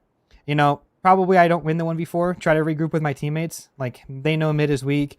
Maybe we have a way of winning this. This is kind of like a higher level thing to worry about, but... Oh, he checked me in cave. Yeah, I mean, that makes sense, right? You know, they saw me take the bomb mid. It's only a matter of time. I kind of need my teammates to be a little bit more active there. Get some information, try to, you know, but I mean, again, like these are the things that are like higher level. Like this game is starting off pretty terrible. I think we can all agree. So how do we fix that? Obviously, these slow rounds aren't working for us. So one thing I would maybe call here, maybe suggestion is like maybe we should go fast A. We know they're playing heavy in towards mid. We know that the E-Box player is playing very committed. Maybe we find somebody, right? Maybe if we go fast E-Box, we could kill him. Yo, can we run up E-Box with like Tech 9s? I'll molly hole for you guys and then flash you B. Okay. Okay, so again, easy call, nothing crazy. We're gonna molly hole and then flash B if they can make it there. So let's see. So molly hole. And we're just gonna flash for when they come up, right? So can we get the E-Box kill? 2 E-Box. Okay, we can't. We can't get the E-Box kill. Oh, we tried it though. We tried it. You know, that's like a pretty basic call, right? You know, we tried, but they doubled up E-Box. So we got some information on that round, right? So we know a little bit about what they're doing. We know they have an op, and we know that they're playing doubled up towards E-Box, right? So how do we manage this information that we've got? I think typically if you're playing like a high-level Face-It game here, this is kind of when you have to put the focus on Canal. I would back off a mid personally and just go work Canal. We kind of need to do that. So maybe we should focus on the actual solution instead of just losing, because I think if we play the way we're going to play right now, we're probably not going to get that many more rounds. So let's switch it up. Let's actually go towards Canal. So what I'm going to do is instead of mollying hole, which, you know, I would ask a teammate to do normally for us, I'm going to smoke E-Box. We kind of, he was, you got it. He's already ahead of me. So he smoked E-Box. Now we need to be very careful. We wait for that smoke. It takes a long time. It could be opping E-Box. We know they have an op. Could be pushing A main as well. We know. There's a stair smoke that's failed. So there's the op mid. Maybe we can find this kill here on somebody. We get the kill. Now we're worried about E-Box. We know that they like to play 2 mid, so we're going to molly it back. We're going to spam. He's still in E-Box. We should try to go A. I'm going to re-smoke E-Box, I guess. Hold on. I'm just going to peek right here. Maybe our teammate gets this kill. We're going to need some help here. Amen. 2 still. We should go A. Yep. Okay, this is getting a little cooked, but it's fine. All right. I'm close. I'm flashing. Yeah, just go. We killed that guy. We killed the E-Box guy. This guy's the opper that's mid, so we're just going to have to get past him. He's going to be opping camera, but we'll trade him. Maybe we smoke him. Oh, he's at the box. He swapped his op. Oh, wait, I killed the opper in door. Oh, yeah, I forgot. Oh, yeah, I completely forgot about that. Yeah, okay, so because he's not the opper, I should have expected him to be kind of closer. You know, so it's okay. Chances, like, you know, he's worried about us getting sniped. I don't think so. We just lost a 1v4. At the end of the day, like, these kinds of things are going to happen, but, yeah, the nade is good. Yeah, I mean, you know, you'll have that. He's having a fantastic game so far. We can check him if he's cheating. I mean, I guess we can check him, but like, you know, typically I don't think I always give people the benefit of the doubt. 2300 elo. You know, this isn't like the worst thing I've ever seen. This is probably fine. 2300 elo doesn't, you know, 3k hours maybe. So we'll go again. Yeah, he owned us, right? He owned us that round. So I think our plans were still good, though. We can still get a couple of rounds. It's kind of slipping out of our control, but I don't think it's a super big deal. We go here. I got E-Box. We go here, right? And we see the stair smoke does get thrown. He's still opping. I'm a little worried about him pushing A main, so I'll go handle him by going rugs. You know, we are close. He can hear us. Something we have to be considerate of. Now we can drop down here. We just want to make sure we don't make any noise. Maybe one thing we want to do is we want to peek from low here. Give ourselves the best chance. Looking for him in here. We don't really need to flash into A main.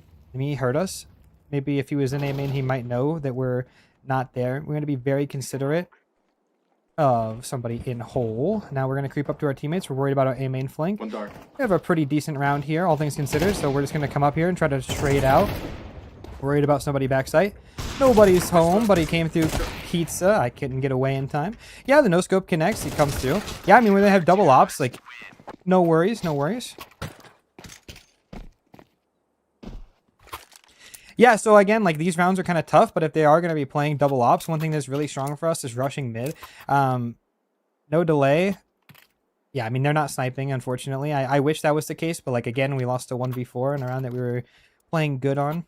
I hate to be this way, but, like, you know, every single round that we were starting early in the half, like, you know, we had all 5 of us grouped up. You know, that's not a snipe if they end up finding where we are, if we don't move after 40 seconds.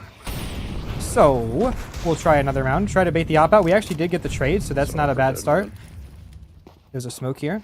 We might be able to get away with this, but we've dropped the bomb in spawn, so we have no end round without the bomb if we're all going to group up.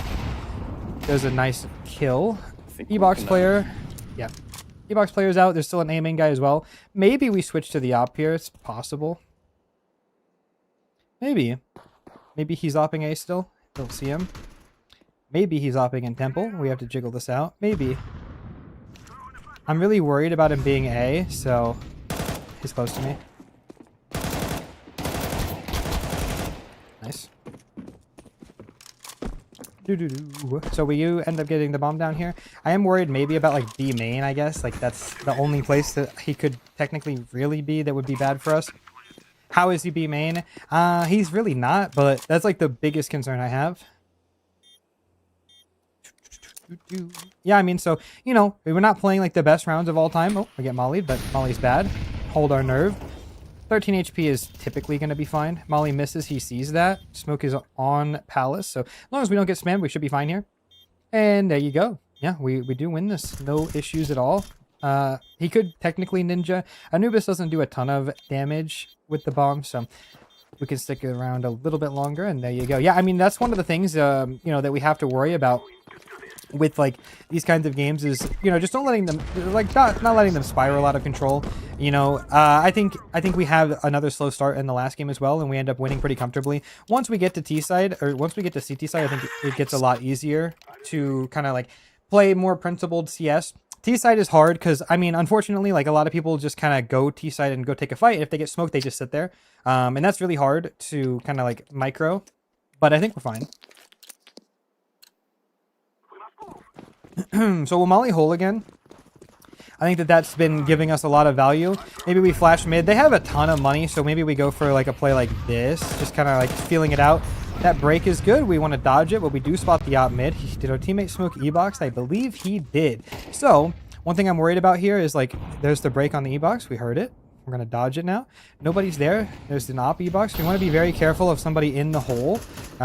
This is like one thing that is really hard for us to deal with. I didn't realize I was going to take there. Technically, he could be on the right side here. Something I'm concerned about. Nobody's home. Now we can hold for some sort of aggression. We can hide from hole again. The resmoke is pretty strong for them. And again, we do have all of the map control that we could hope for. If I still had my molly, I would probably use it on E-box here. But with the trade coming in, somebody mid... I think he left E-box to go back site. Maybe we just go A here. The bomb is mid. You could drop bomb. Two dead mid. Okay. Yeah, we take the bomb away, and now we're fine. I think that's fine. So we swap over here. Good question in the chat. He says, why go Lil? I mean, the AK is objectively better. Hold on. But we don't want to use our money just in case we do end up dying this round. We want to make sure we have a buy next round. Never want to go to 0 if I can kind of stop that from happening, right? Bro, come on now. He's out with storage. Yep. We'll just play a little more principled. We are in a 1v1 here. 4 kills are through smoke. Yeah. We're in some trouble, so we're just going to kind of jiggle out here just to make sure that he can't slow peek us into the angle. Nice. Our teammate picks up an op, so we'll grab an AK, and life goes on. All right. You want to halt? My voice is kind of giving out a little bit here, but yeah, because we saved that extra money, we have plenty of money to drop if we need, and we ended up winning the low buy as well. Like, or sorry, not the low buy, but we won with the Galil anyway, so it's fine. You gotta take that. Pistol round and 2 gun rounds, not ideal. We'd like this last one, but if we don't get it, it's not the end of the world. It's another round, another solo queue episode where I'm not having a great T side. It's hard to have impact when you're not just playing off of like what you know is going to work and you're trying to play more fundamental. But it's definitely the better way to play the game. You're going to win more games consistently. There's an op mid, and our teammate got to kill B. So we can help our teammate. We're going to smoke left side. The second kill comes in. B is looking nice. He's probably dropped into E-box, so we're just going to try to get some space on him here. Make sure that we don't give up a fight. He could already be in E-box. He is in E-box. I think. Yeah. I don't know. Oh, wow.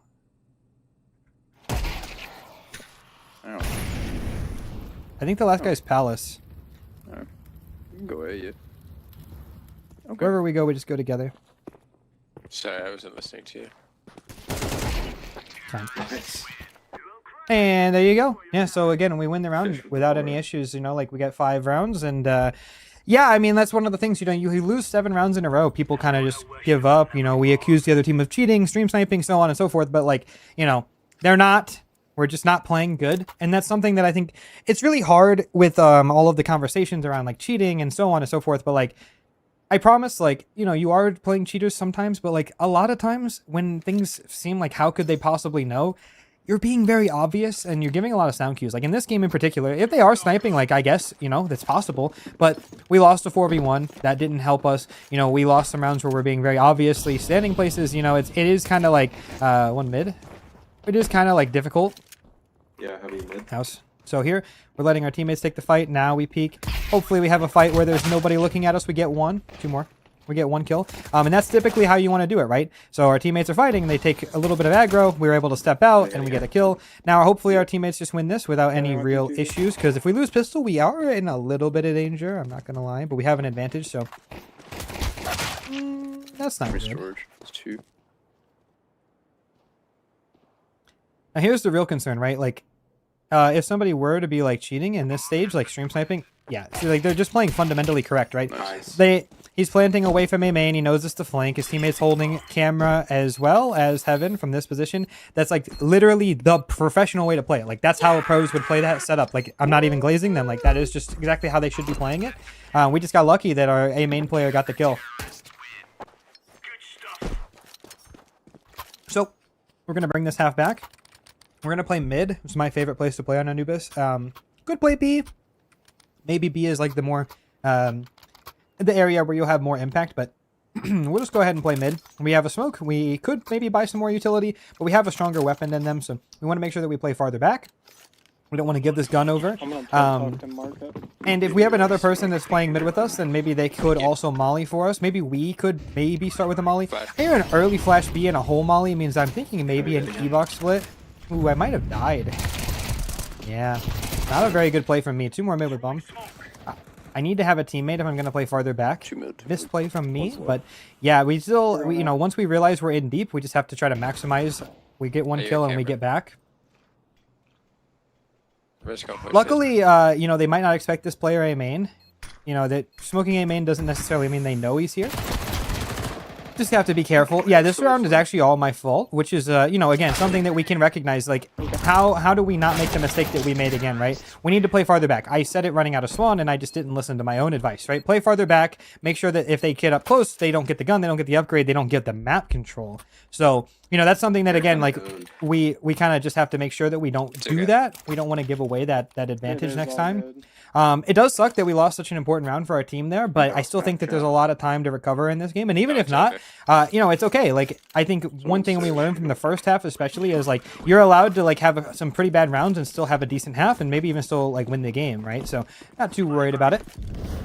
We'll give it a look over towards the stairs. We see one person in. We do get a kill. 2 kills means we're in control. Now here, we just really need to make sure we don't give it away. So we're going to still play aggressive here. We want to make sure that our teammate doesn't get walked on canal. Something I'm very worried about. Our teammate's overfighting a little bit here, but we do hear a guy stairs.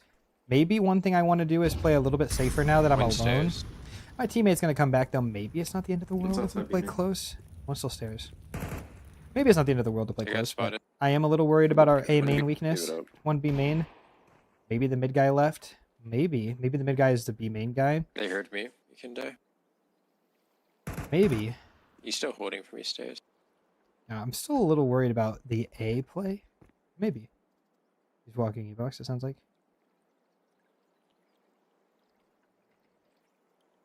This one's on me now. B main.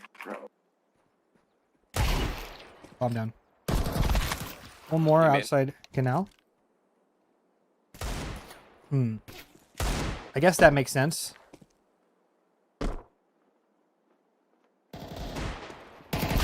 I guess that makes sense that they were both there. I probably shouldn't have dropped right away. All good. So, either way, we lose both rounds. Probably need to play a little bit more disciplined on the mid drop there, but I don't think it's the worst decision in the world. I mean, it definitely looks terrible after we died, but we only heard the one guy, and I guess the mid guy, instead of going B main, he regrouped with his teammate at the top of stairs, which just makes sense, I suppose. Just misread of the situation. Yeah, I mean, and these things happen, right? Like, you know, I think that's something that's really important for the series is, like, you know, even though, like, we're somebody that does have a ton of experience, like, as me, you know, like, I do play a lot of Counter-Strike doesn't mean I always will be playing correct. And I still think that there's a lot of times where you can still get away with not playing perfect CS and still winning games and at least still have good learning experiences. Like, you know, one thing that we did just learn again, like not necessarily learn, but get reminded of is like you got to be very careful when you're playing in those like close mid positions, right? Like something I'm a little maybe too careless about is making sure, you know, that I'm not getting run down in mid. I've had that happen in some basic plugs as well, and I think that's something that I need to improve as like an individual, right? And, you know, sometimes it's like a shame to lose a game like this, but maybe this is a moment that we don't have happen a lot on stream, right? Yeah. Maybe this doesn't happen a lot in the series, but understanding like what to not do and how to like learn from our mistakes, right? So maybe what we should look for is like, how do we fix what happened? I mean, I know the answer, but like, for example, like we could go seek out like a professional demo, like how do mid players play when they're alone? How, like, what's some utility that I can throw when I'm alone, right? I'm so Right? angry right Hold on, I actually have to mute these people. I can't lie, bro. I'm not trying to be that So we don't guy. have a molly, but maybe we need some more nades, right? Maybe we need some more nades. No, I would be very surprised if that was the case. Screens on my screen right now. So we start with the molly. We see the util coming in. Now we do actually could, since we're alone, maybe we play farther back. Maybe the molly is all we need. outside B man. Maybe. Maybe we jiggle here. Maybe we just make sure that nobody's up mid. We hear two people towards mid, somebody through molly.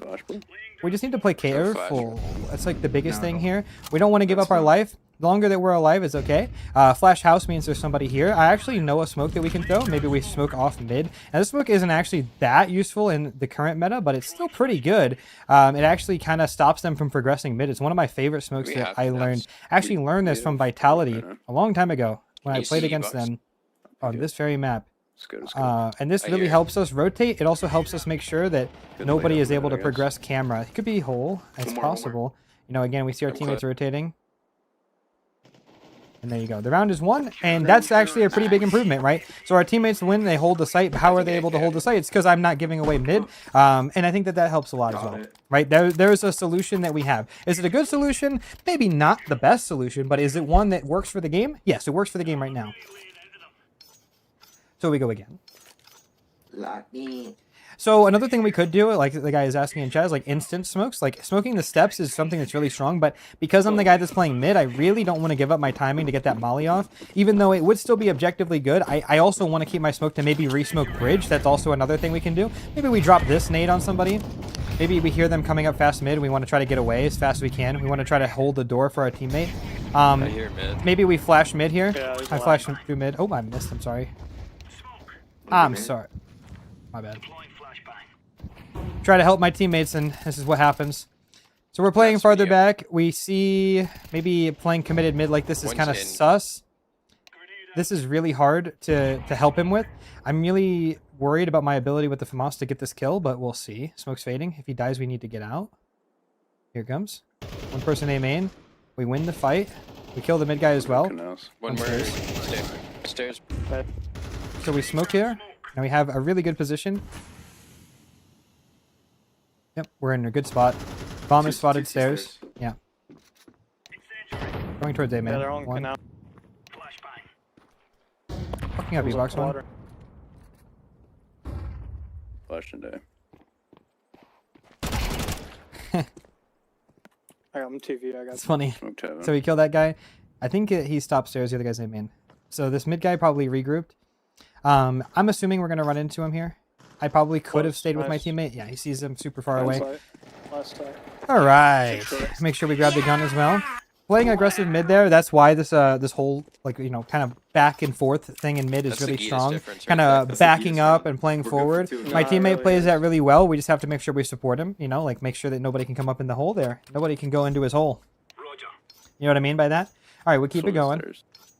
So he's going to smoke stairs this round, so what we can do is we can just go ahead and keep doing what we're doing. We're going to molly in towards mid again, just to stop their rush 2 rounds in a row. Very likely a low buy. Maybe we also drop an HE on them as well, just in case they're rushing. A whole molly means I think we might be in trouble. Be careful from mid. Yeah, this is not good. They had success running mid on me before, but this time, not so much. One more. All right, last guy there. Probably shouldn't be greeting for that last kill, but Nice out feeling there, pretty bud. good on the spray, so I just give it a Yes, go. But yeah, maybe. we play farther back there. Drone. Our teammate died to the same thing that we died to before, which is something that I am a little, you know, again, it's my fault because I died in that very important round. The other team knows, though, because I played aggressive when they were on low buy. You know, it's something they can do again. So I know to play back, but I should have told him not to do that. It's very likely they're going to run the same thing. We drop that nade. We get a lot of damage with the utility. 100 damage that round. It may be, maybe less. So we go again. I smoke stairs. We got a stair smoke going up. We're just going to start with the same thing. Molly, so my opera can still see. Maybe we want to play a little bit more aggressive on the hole. If he has thrown the smoke, we can just make sure nobody creeps through. Nobody evocs. Careful, rugs. I think this is like... There's an AK. They didn't save last round, so I'm really sus about how they have money for one AK. Maybe they broke this round. Here, we re-smoked the stairs just to... You didn't hear that?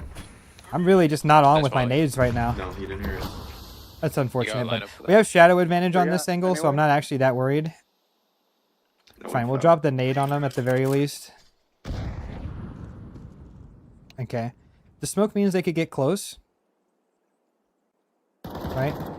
He was already under me. I One was don't in know. the smoke. That's pretty funny. Yeah, that smoke actually gave him a way to creep in. It's okay. Outside. Outside B.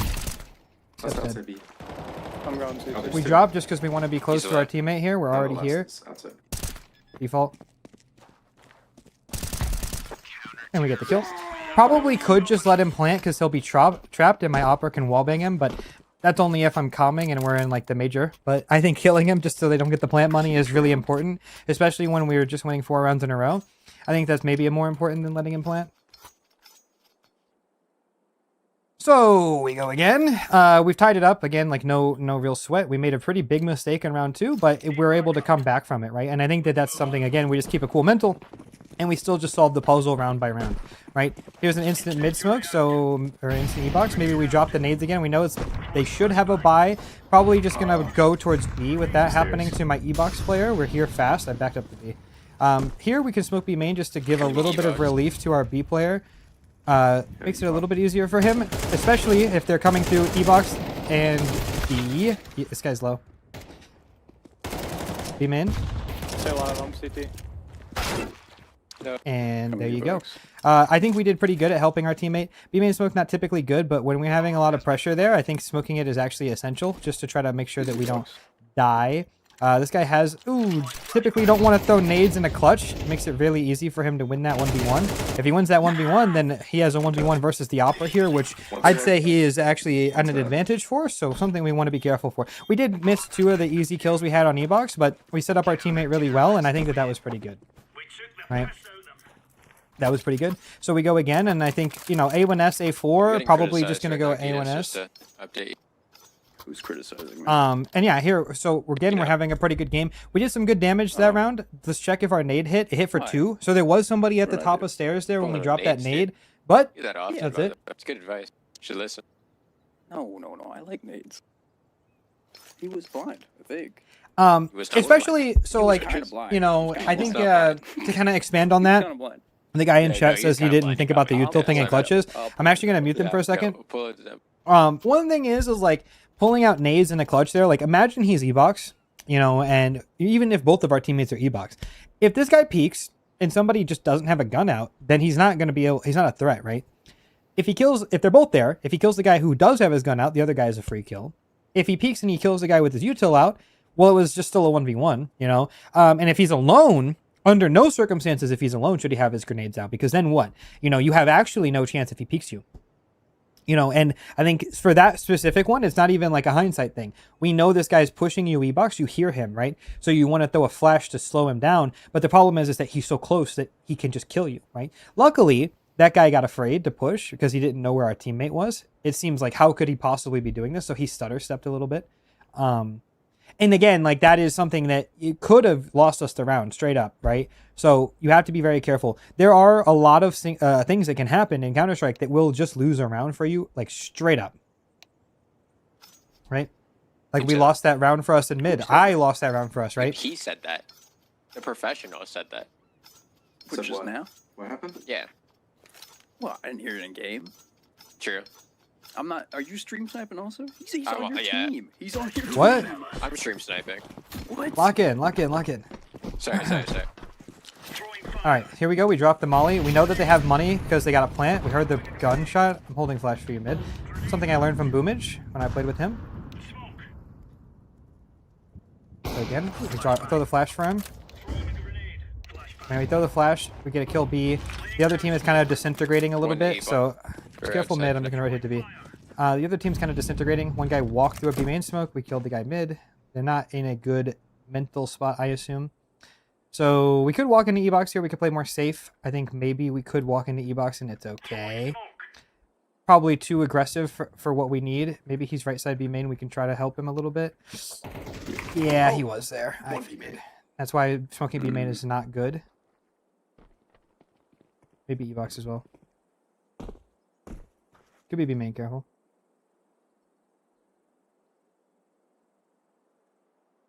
Yeah, so this off angle is pretty strong. I think this is like typically where we want to be, especially in these rounds where we yeah, they just creep up on us. It's a shame, like, you know, to have something like that happen. I think, you know, the itch is there to like push B main, but you know, it's like smoking B main allows for this, right? You can actually get up into the corner here. Just we have to mute everybody, right? Yeah, my bad, boys. I didn't okay. I wasn't reading chat. Hopefully it wasn't too bad. Might have to go back and censor for the video.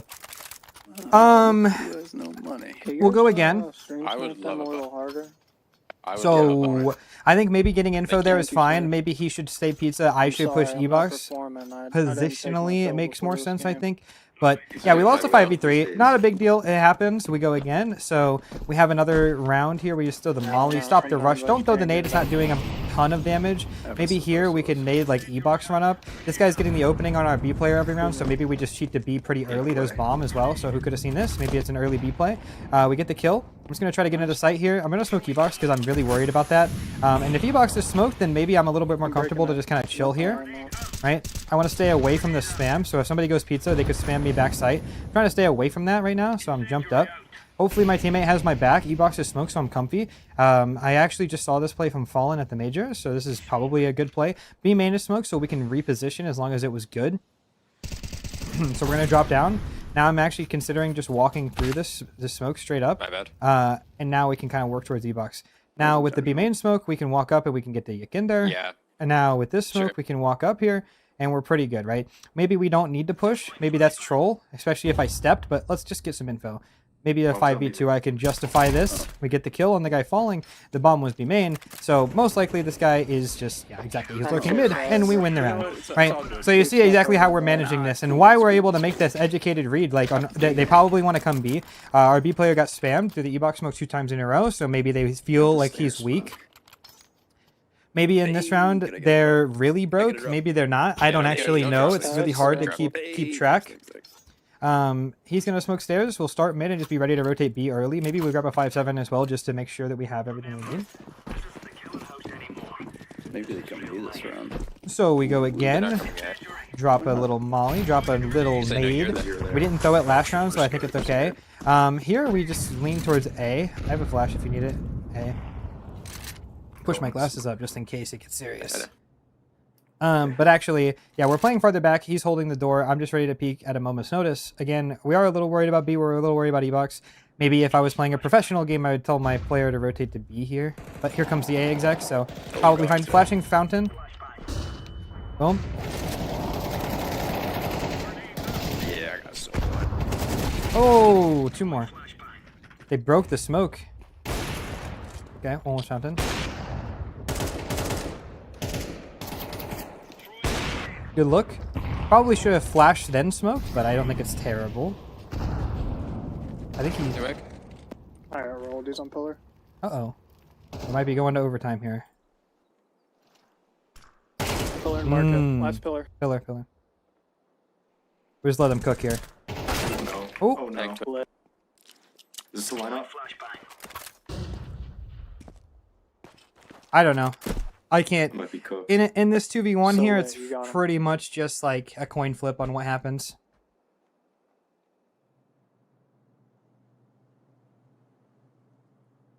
I really don't like this, though.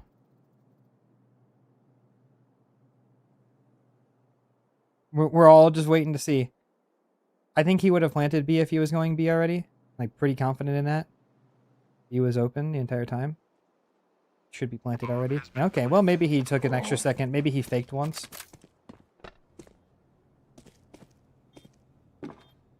The problem now is that he could quite literally be anywhere. So, oh, well, there you have it. Good job. Yeah, I mean, that's a very aggressive way to play that with low HP. It probably should have worked, but we got lucky. Yeah, so, you know, good game, guys. So let's go talk about it a little bit, like, some of the things that went wrong. I think this game is a very, like, stressful game as well. Like, even I'm a little, like, stressed about the game. I think there's a couple things that are happening that are kind of, like, not like going according to plan, like fully. But let's just go ahead and look at some of them. So like the first thing is like obviously playing mid against a low buy. Like we just talked about this earlier in the stream, but you know, for the video, one thing I'm worried about is like CT Molly, if they're rushing, when it lands, like realistically, it's only doing like, what is this? Like a little bit of damage, especially if it just landed. It's probably only going to do like 40 damage at best to the people running through. So they're probably just going to tank it.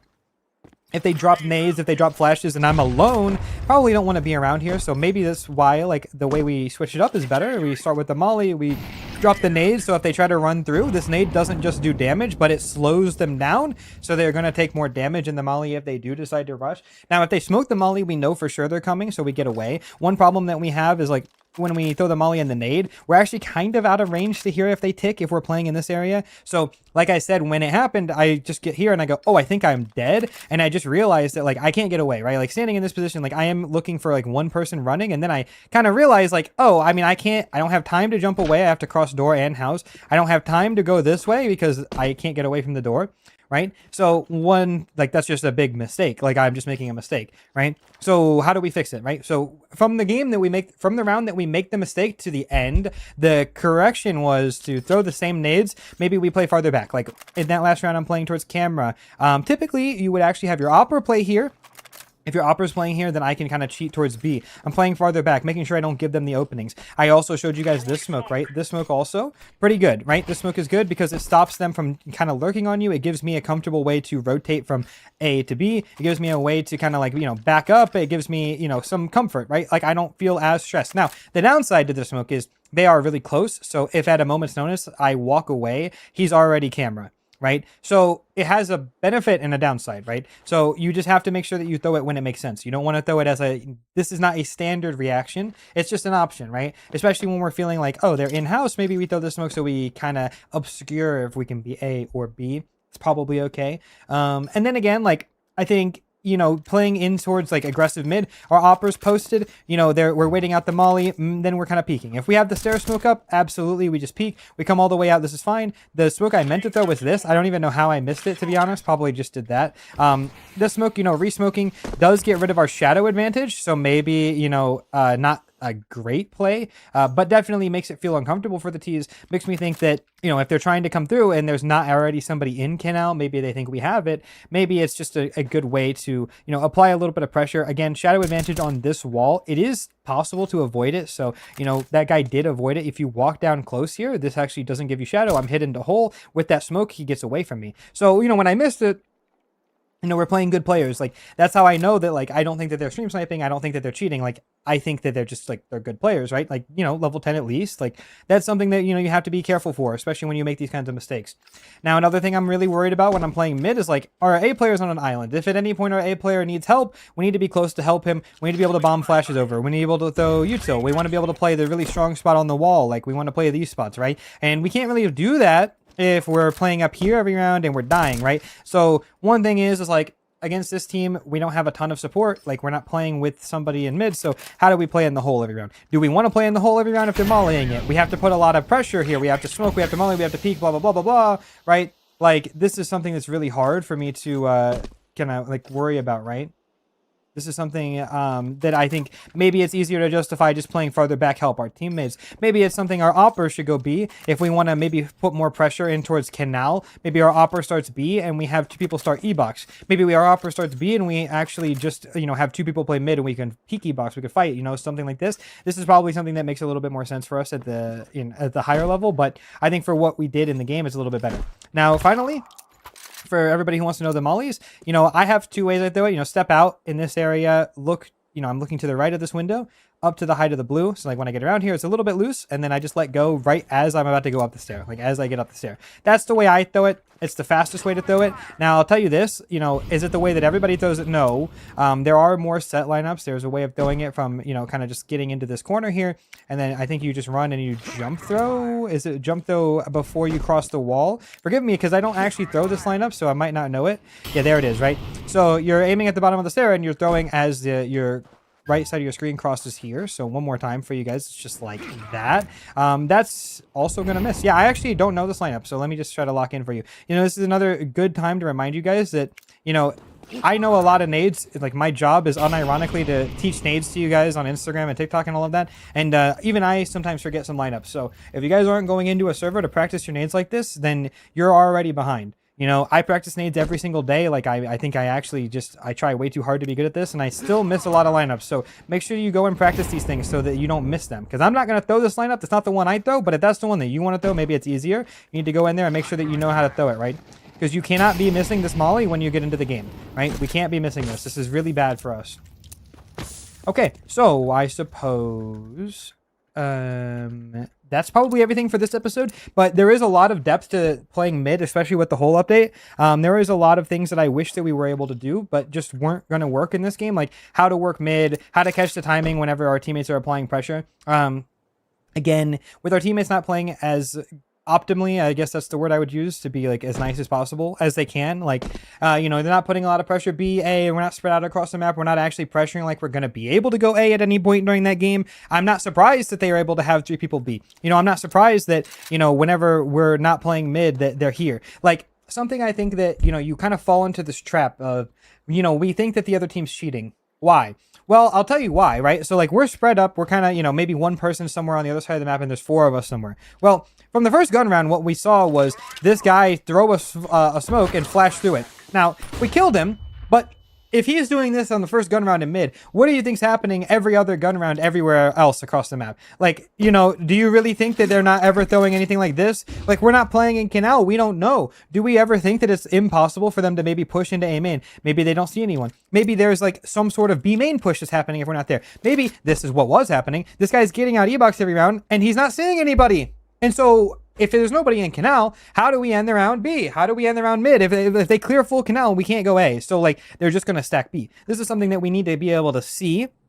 We need to be able to adapt in real time, spread out, put some more pressure. Why do you think that every single round the pros start by throwing the same nades everywhere on the map? It's so that you can kind of condition things. We need to smoke E-box. We need to molly the hole. We need to either smoke molly the house. We need to be able to put some pressure A main. Maybe we're coming up here holding for pushes like ROPS. Maybe we're getting across here hiding like K-Serrato ROPS, you know? That way we can throw the nades, right? We're throwing the A main take nades. Like, this is typically like what you're supposed to be doing. If you're never going to throw these nades, then how are you ever supposed to convince them? You can't even convince me that we're going to go A. How do we go A if we never throw this? I don't know. I'm not going to ask us to go A. The other team doesn't think we're going to go A either because they're never being forced back. They're never having to respect you. So that's how these games can feel really suffocating. And on a map like Anubis, this is like not very common. So imagine how it feels on a map like Nuke if you're not throwing outside smokes. Imagine how it feels if you're playing Overpass. Like, it's gone now, but like, you know, these maps, you need to be putting this kind of pressure. It's very, very hard. So just try to keep that in mind. Understand where you are and where you aren't and why it can sometimes feel like you're playing on super hard mode, and try your best to make sure that you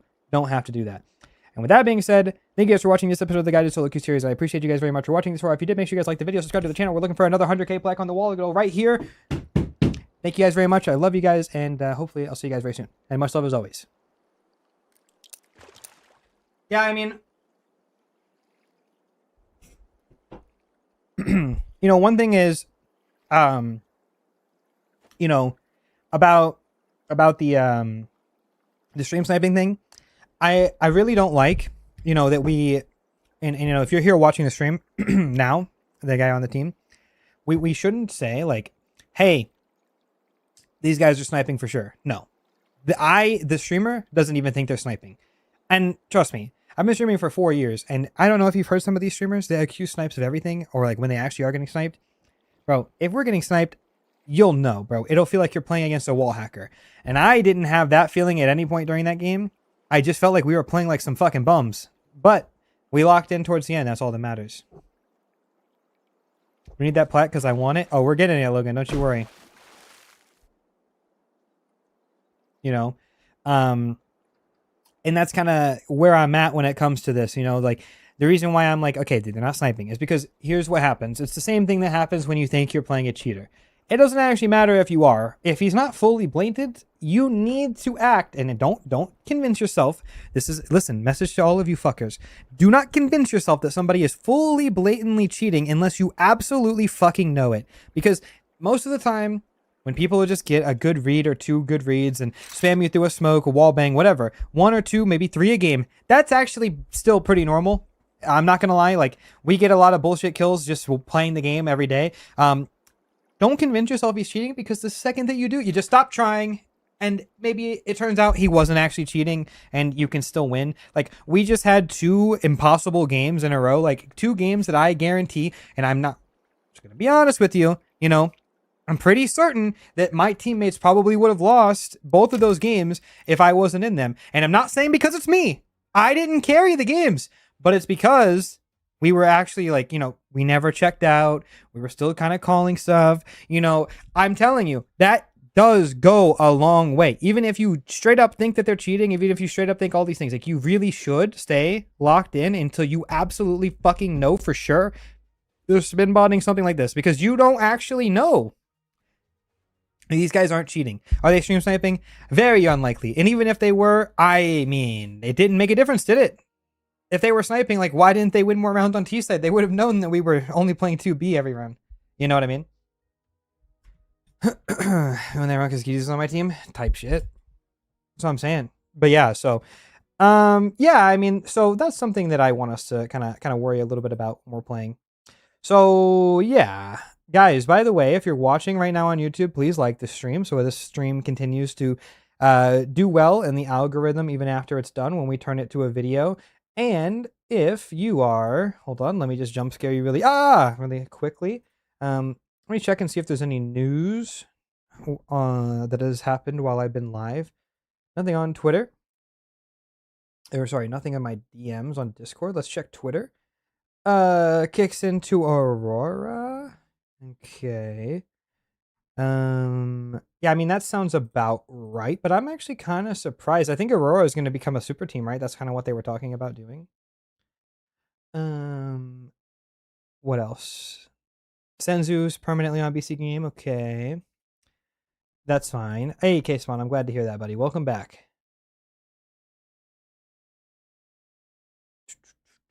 One more game. I don't think so. I'm supposed to record This Week in CS with Vu. It's going to be our first episode in like a couple months, so we actually need to lock back in. So what I'm going to do is I'm going to do a fan favorite segment on the stream right now, so don't go anywhere. Fan favorite segment of the stream.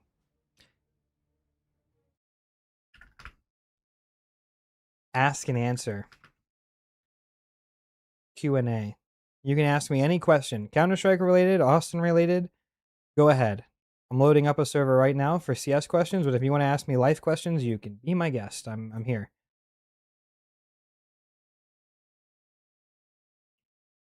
Thank you, Hirsch. I hope you have a good day, bro.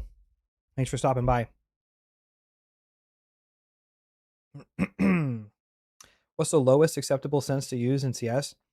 I mean, acceptable is, again, a very subjective way of asking it, because it's like, you know, what is deemed acceptable? You know, like, anyone can use any sense. It's just whatever you're comfortable with. So I guess the answer to your question is, what is the sense that's too low that you can't play with it anymore? That you suck with it? That's your answer. Like, straight up. Try my best, Pretzel. White Monster or water? Definitely White Monster. Will you be at FML too? Yes! How do you aim train? Deathmatch and aimbots. I don't ever play any external aim trainers. Do Hall effect keyboards make a difference at all? I don't know what that means. What is a Hall effect? How many monsters do you drink a day? 10. How many hours do you have in CS? 16,100. We ever do something like how to get from 25 to 3,000 elo? Guide to Solo Queue will eventually get to that level, so yes. But it won't just be called that. Who do you think will win the World Cup? I don't even know which countries are playing. Is the USA still in? I feel like I'm obligated to say that. So if I'm not supporting, I might as well just say we'll win it all. Why not?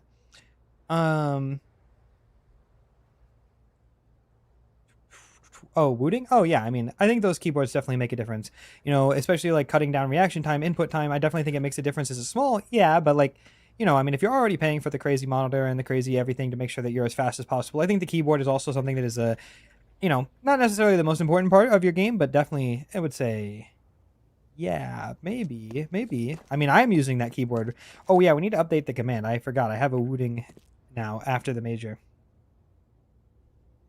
If you have the same eDPI, is it better for the DPI to be higher or lower? This is a question that's a little bit too in-depth for me. I think 3 Clicks Philip made a video saying that it's better to have high DPI, low sense in game. Me personally, if you don't know, I use 2000 DPI on my mouse. My sense in game is 0.36.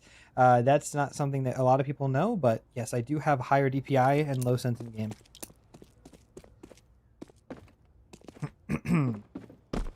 But I've always done that, so that's not that surprising.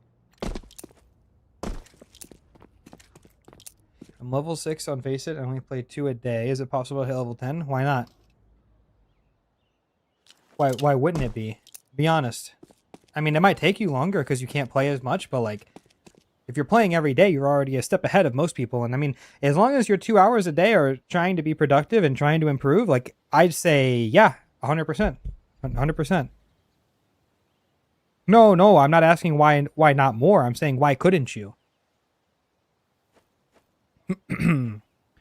How big of a skill gap do you think it is between Face It top 1K and a tier 2 pro? I mean, most of the people, at least in North America, that are top 1K Face It, a lot of them are on tier 2 like teams, you know, and even in Europe, I think a lot of them are. So I'd say the difference is there, but a lot of it is like Face It elo doesn't mean anything. Like, you know, okay, I'm 67. Like, this isn't even to me. I'm 67th in NA right now in Challenger. Do you think that I'm the 67th best player in North America right now? Probably not, you know? So I'd say the difference is really going to come down to like experience and like, you know, maybe actually that might actually be closer to real. Maybe that's actually real, but it doesn't matter. Like, okay, so, you know, I think the difference is pretty much just like how much experience you have when you're playing around teammates. Being good at winning pugs is not the same as being good at winning games, right? How many pros are bad at pugging? I mean, a lot of them, right? But like, you know, if you just kind of bounce between pro to pro on Face It, you'll see a lot of people who really just don't play a lot of Face It and also don't really like frag well, right? I mean, it's a completely different game. Like, if I'm playing Face It, right, and you know, let's say I'm a pro, okay? Let's say I'm a pro and I scrim for 8 hours a day, and for 2 hours a day I talk about. I scrim for 6 hours a day. For 2 hours a day, we talk about theory of how we're going to play spots and how executes and everything. And I practice only peeking with flashes and double peeking. And then I get into Face It, and this guy's holding W, buying Deagle armor, running ramp, and they're running mid. And I'm like, okay, guys, I need you to flash for me. We're going to do the, you don't know it. Oh, well, everything that I just practiced is we. And then they're running it, and then I'm not ready. And I think a lot of pros don't pug for that reason. That's one of the biggest reasons why I personally hate pugging, is because I really just don't like how brainless everything is. But I don't think that things being brainless and not as well thought out is necessarily unwinnable either. You just have to have a different, like, it's a different part of the game. Like, do I think that pugging makes you better? I mean, in a sense, yeah. Like, you know, you get better at adapting to stuff, and, you know, it trains a different part of your brain, your mechanics. But like, I mean, do I think you have to pug to be good? No. And I think that's probably why a lot of pros don't spend a lot of time pugging. You know, it's basically like pugging is just deathmatch with grenades at a certain point. You know what I mean? Like, that's kind of how it is. So it's all pro personal preference, I say. We make more solo queue. Yes. Lower elo guided solo queues are coming. 100%. Yes, that is a thing that will happen. Would pros ever 5-stack Face It? I mean, like, pro teams, probably not, but maybe. I mean, it's happened before, but I don't know if they're using it as practice, as more as they're just playing for fun.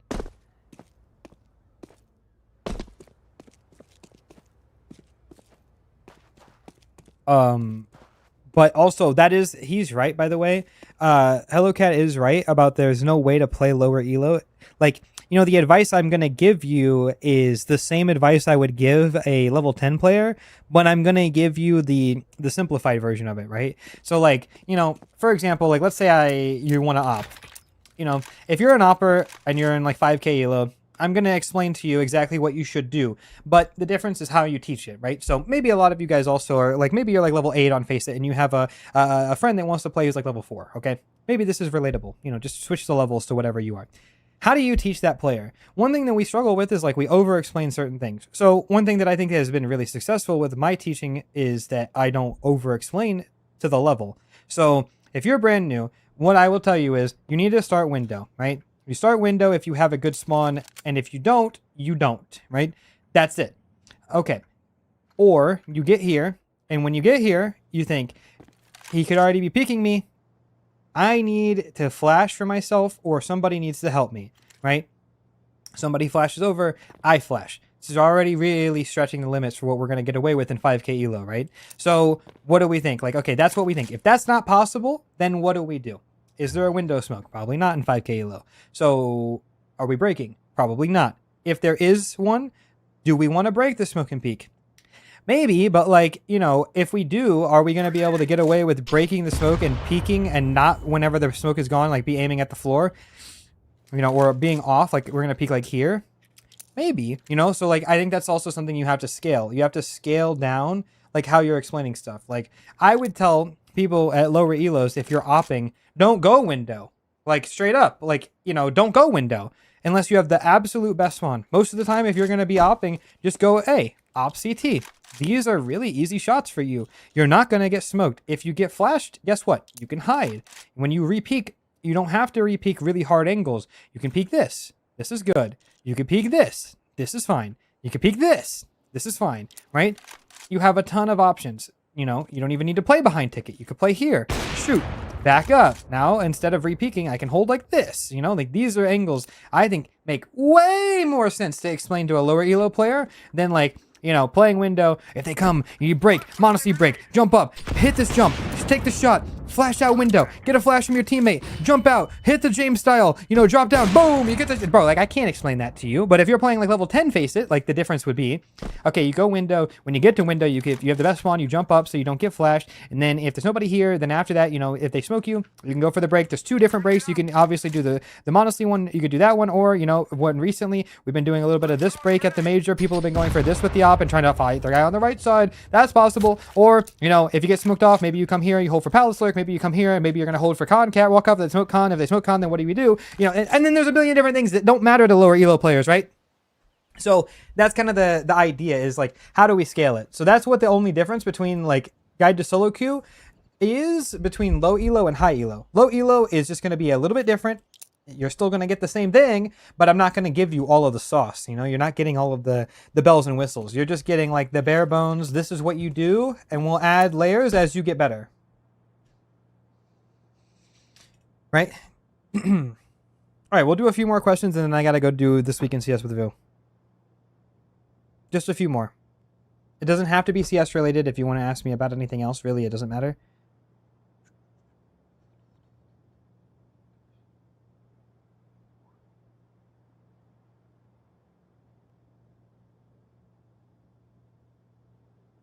Well, this is interesting.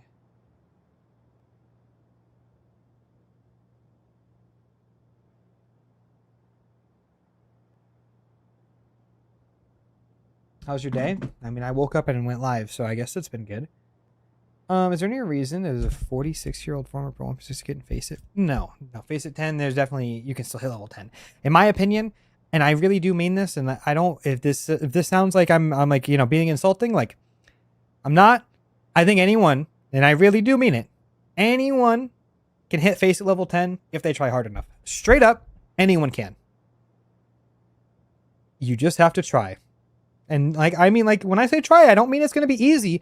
And I'm not saying that you're not already trying, but level 10 on Face It is a very like achievable goal for people. It's not something that I think is like, you know, you're starting from nothing. I think anyone can do it as long as they actually are putting in the work to improve the game every day. Anyone can, straight up.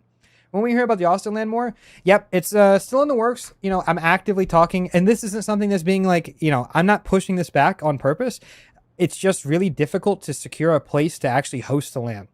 So for the first time ever, I'm going to give you guys a ballpark estimate of when we're expecting this event. before it was September, but all of the places in Chicago to host the event. I leaked where I'm hosting it. Big surprise. All the events that places that I could host it are very not cooperative with that month. So we're looking more towards the end of the year, late October, early November. That's typically the only time that's being discussed right now, but it's still coming. Hey, I appreciate that, Massange. Thank you, bro. I'm going to FML. Yes. Yes, I'll be at Flom's event. Why is skill jumps the most useful to learn? Okay, so, imagine this. Like, something we talk about at, like, level 10 is like, okay, jump to cat. If you can't hit this jump, guess what? Now you can't go cat fast.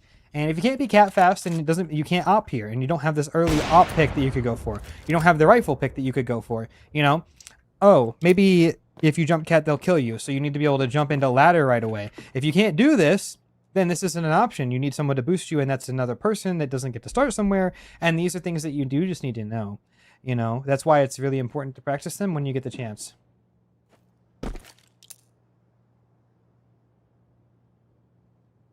I understand I'm far behind you. I'm just back with 260 hours. Wait, who are you talking to? Me or somebody else in chat? Nah, bro, you got this, bro. Don't even trip. Like, I'm telling you, like, anyone who's older even, I'm telling you, bro, you can hit level 10. Like, I don't think that anyone, like, I don't know, man. I've seen a lot of people that are level 10, not high level 10, to be fair, but, like, level 10 is definitely achievable. There's a lot of 40-year-old unks that play this game every single day still. What's the difference between counter strafing and AD-ADing, and when to use each? Okay, so counter strafing is like, let's say I'm peeking an angle. I want to counter strafe so I'm accurate, right? Counter strafing is I need to be accurate. Counter strafing is I'm stopping, right? Counter strafing is I peek, I stop. I peek, I counter strafe. I peek, I stop. I peek, somebody peeks me, I counter strafe, right?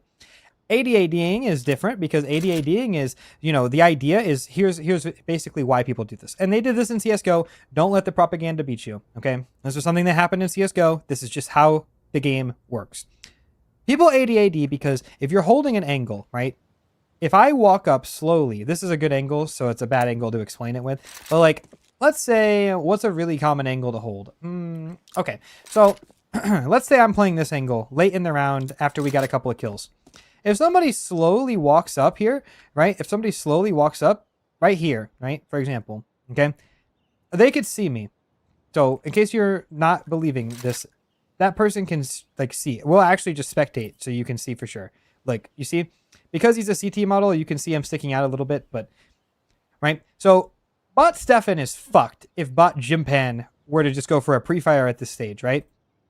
So one thing that could happen is, like, let's go ahead and put this in slow motion. So if I walk up and I'm like looking, I see him. Oh, he's there. I peek him. He's dead, right? You never want to be standing still for that reason. Like, it's really not something that's good. And also counter strafing, like what I even just did here, like I'm going AD-AD. Why? Because if I do see somebody, I want to see him for a little bit and then I want to peek him, right? And then the flip side, why is he doing this? It's because if he stands still, he can just get, like, spotted and pre-fired. If you AD, you might catch somebody and you see him creeping in and then you unpeek and re-peek. Or you see him when you're jiggling and you go, oh shit, he's there and I don't want to give up the fight, right? And then this is kind of the idea. You always want to be on your toes. You never want to be an easy target, right? So if I'm AD-ADing here and, I'm jiggling, I spot this guy. Oh my God, there's somebody there. We could peek him, or maybe not. We just play safe, right?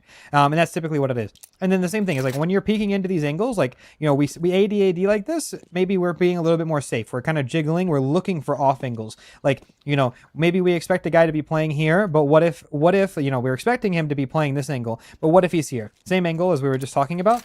But before we peek the connector angle that we're worried about, he could be anywhere. So we AD, oh, we saw him, now we caught him. Instead of just going like, I'm peeking connected, right? Right? That's the idea. We want to make sure that we are aware of anything that's possible. AD, we found him, AD, here. Maybe for this angle, because he can only be in one spot, we would just peek. Maybe we would just counter strafe this angle, right? But, for off angles in this area, you would AD. Hopefully that explains the question, but there's a little bit more depth to it than that, but I think that's probably good enough.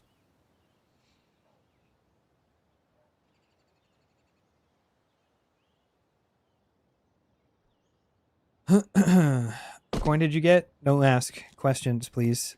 Pick'ems are gone. We'll try again next major.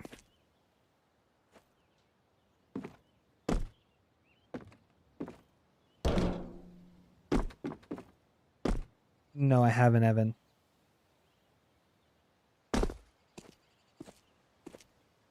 Any more questions?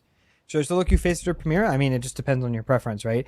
I would always say Face It just because, like, you know, I think Face It has the more directions for you to go in. You're going to be playing better players on average, better chances you're not playing a cheater. Doesn't mean no cheaters. Want to be very careful when we say this. Doesn't mean none. Better chances there won't be any. So your games will actually be a lot more clean. Would you ever open cases on stream? Yeah, for sure. But like, there's no point. Are you reading YouTube chat? Nah, never. I don't read the YouTube chat ever. What do you think about practicing dragging specifically? I mean, if it's something that you want to work on, but I haven't ever really done that before. The cheaters in Face It? Yeah, sometimes. Why do pros always take AK over M4? So, you know, I mean, it's pretty straightforward, right? The AK just one taps, you know, it is just a one bullet headshot. And on CT side, you know, sometimes like if you're holding an angle and somebody walks into you and you just hit that one bullet, it's very, very strong, right? It's very strong. I think most time gets spent practicing with the AK as well. You're probably more comfortable with the AK spray pattern. You're always going to pick it up. You talk about peak velocity. I mean, what, the understanding of like the donk peak, like you always want to make sure you're peaking like at full velocity. Like if I peak like this, I'm technically slower than if I back up and then peak. I mean, yeah, that's just because you need like a running start. Like imagine like if I wanted to jump on top of default, I need I can't just like, I don't know. Like let's say I want to hit this line. I'm not going to hit that line by starting and jumping, but I will if I get a running start and hit it. So, you know, I'm faster if I get the running start, right? So if I just go for the peak here, I'm slower. Maybe he outreacts me. If I unpeak, repeak, I'm peaking faster. Maybe that's something that we can consider occasionally. Very rarely is it useful, but it is something that happens at higher levels.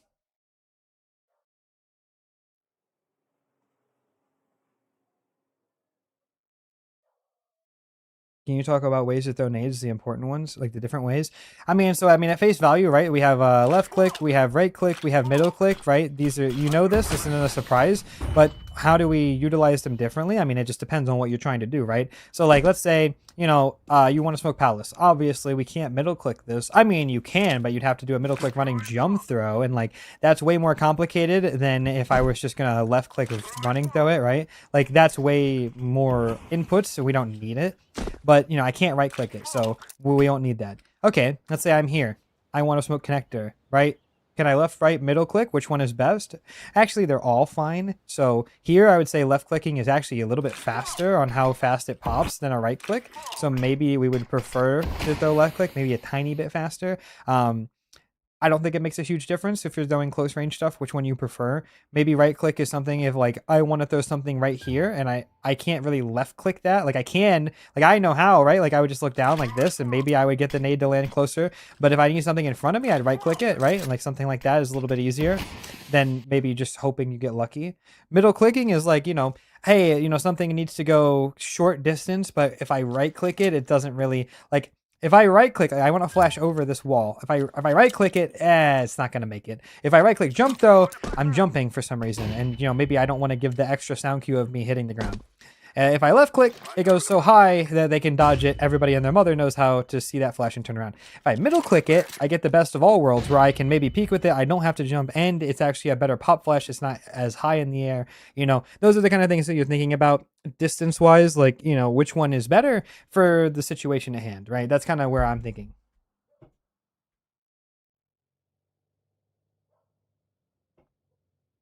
Clashify, thank you for the prime, bro. I appreciate you. All right, let's do one question from YouTube, one question from Twitch, and then I gotta go. You private coaching? This doesn't count.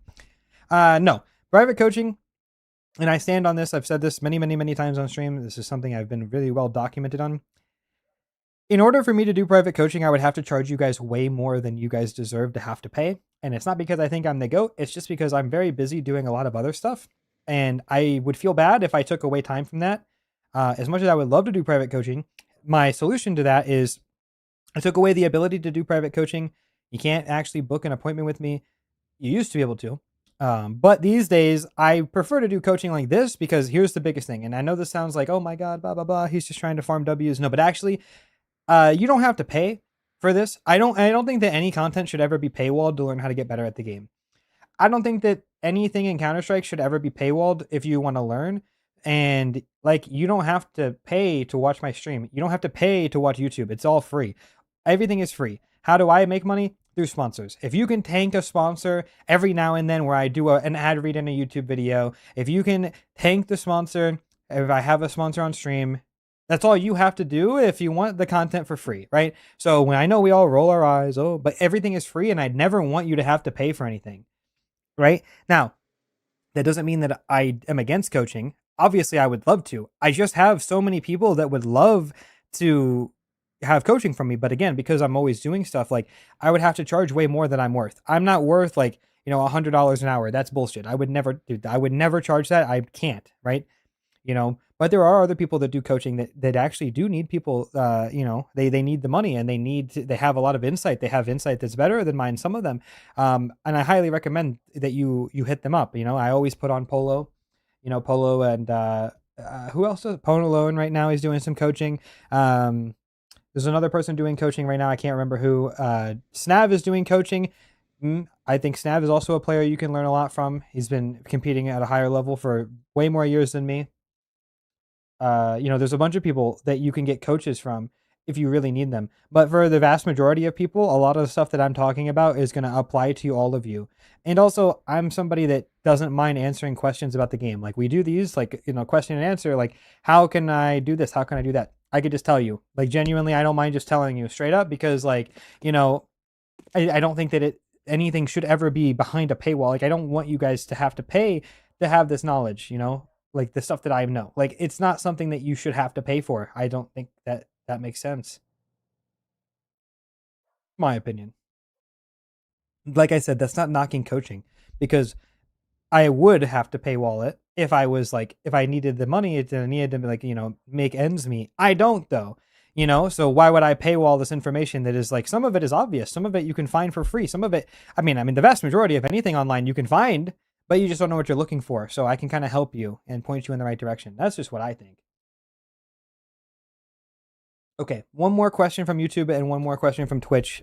Go ahead and get them typed. I don't have time to do them all. I would love to do them all. I'm going to make sure I pick good ones, though. All right, so we'll start with YouTube. There's a couple in here. We'll skip that one. I appreciate you, Drenny. Glad to have you here, buddy. Okay,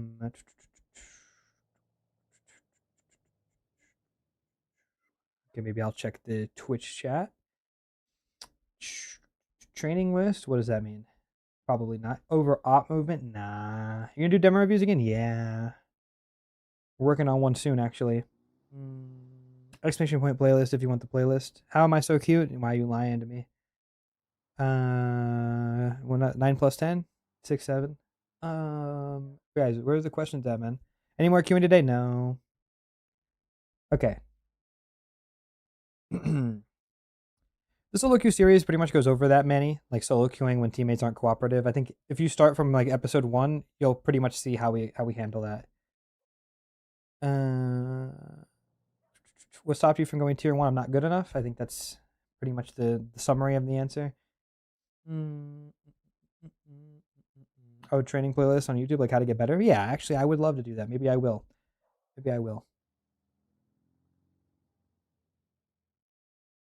Okay, here you go. Do you think it's realistic for somebody to reach pro, or do you think it's a God-given talent?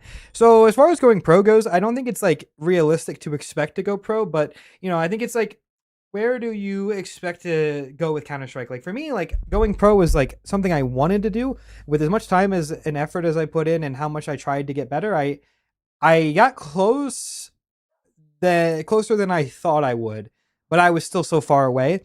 So I think it's I'd say realistically, is it something that you should expect? No. Is it something that can happen? Is it a God-given talent? I'd say no. Not a God-given talent. It's definitely something that can be learned. Some people are just straight up blessed with how they play the game.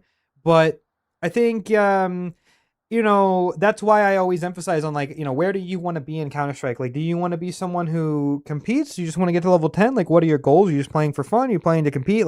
I think it's just setting your goals. If there's you want to play in a team? Okay, start a team. practice. If you're good at that team, then go up and up and up until you can't go up anymore. Maybe you'll never reach a ceiling. Maybe you'll always improve.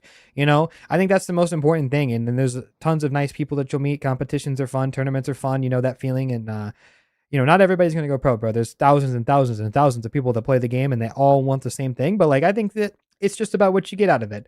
You know, I think realistic, probably not, but it doesn't mean that it's not worth it. Not worth it to try and play. I think it's always going to be fun. As long as you're having a good time, then absolutely just go give it your best shot. What's the worst that happens? You know, you leave having a good time. It's fine with me. I think that's fine. Good evening, Burns. Okay, let's go to YouTube real quick. Last one for Twitch. That was that. Last one for YouTube. Let's see. Would you ever do guide to IGLing? Maybe. You'll have to check the More Austin CS channel for that. There's an entire series with my old team.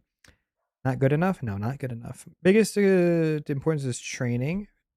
I'm 11K, train 1 to 2 hours a day, play with friends, and never aim train or anything. I'll tell you this, okay? Refuse to set a username. You're asking like how important is training? You're just doing like aim training or like nades and like demos. Here, if you give me 2 hours, like, okay, if you're being honest, you give me 2 hours of training a day, just do 1 hour of like deathmatch, aim, whatever, aim training, 1 hour of watching demos and trying to like remember nades and like understand. Like when I say watching demos, I don't just mean, you know, like, listen, we're not putting on like, okay, look. When I say watching demos, I don't just mean booting up a little game here, right? Hold on. Oh, that's an old one. Let me just load up a pug demo, okay? When I say watching a demo, I don't just mean put it on and just watch like this, right? Like don't just go, hold on, I'll show you. Like this is a very important distinction, right? So you're watching, right? And you don't just have it on and go, yeah, that was cool. Well, how is Austin gonna, yeah, no, you can't do anything there. No, what you should be doing is you should start the round and go, okay, what's happening? Okay, I like to play mid. So how does this person play mid? So let's see, Bibian, we're watching. She's playing in this off angle. Is this off angle good? Does it work? Okay, after a certain amount of time, she smokes. She sees the flash. What does she do when she gets blind? She backs up. She repeaks. She knows it's possible somebody could be housed. Does she check it or does she think it's too much of a risk? Okay, Swiggly P has caught a gap and now he reverse clears. What a good play from him. Swiggly P made a good play. Why did she not expect that? She doesn't expect that because it's very unlikely that he caught that timing while she was blind for a second. So it's a good play from Swiggly P. In the future, if that's you and you're watching your own game back, how do we know, right? How do we know that that's possible, right? That's what I want you to think about. How would we go about that? What we just talked about in the Guide to Solo Queue series. Maybe playing farther back when you're solo, right? How does Austin rotate? Maybe I'm an opper. How does Austin rotate when he has the op now? You know, he smokes A main. He's worried about somebody lurking A main. Why? Is there somebody there? Well, there is somebody there. Here he catches somebody walking through the A main smoke. How did he know that that was possible? Well, maybe it's because after the mid kill happens, we're worried about a potential A split. He catches this guy walking through the smoke. Maybe that's a lurker. Maybe now with the pressure on B, the lurk smoke, all of these things, maybe now it looks like it could be B. Let's see how Austin decides to rotate. He drops down and he calls, maybe we are worried about mid. Maybe we swaps, have the rifle, look at the smoke. That's easier than the op. Now Austin takes the op and he's going to go re-clear mid. Is this good? Is this bad? I don't know. That's what I want you to look at when you're watching these demos. Why are things happening and how do we learn? Watch your own games back. Why did I die this way? Is it just because this guy's a moron running through the smoke? Or am I the moron and I shouldn't be playing there? Maybe I should be playing farther back. Maybe I should just be expecting him, right? That's the difference. Give me an hour of watching stuff like that. You do that for 2 weeks and I promise you'll be literally the GOAT. Nobody does that. I know, but none of you guys in chat, I guarantee like most of you guys don't do that. It's not a very common thing. That's the boring shit. Nobody does the boring shit. If you want to be good, you have to do the boring shit too. You don't just get to go queue up a game and be donk. Like, you have to do the boring shit if you want to be good. I've done thousands of hours of the boring shit, you know? But I learned to enjoy it. That's the biggest thing, right? That's what I would say.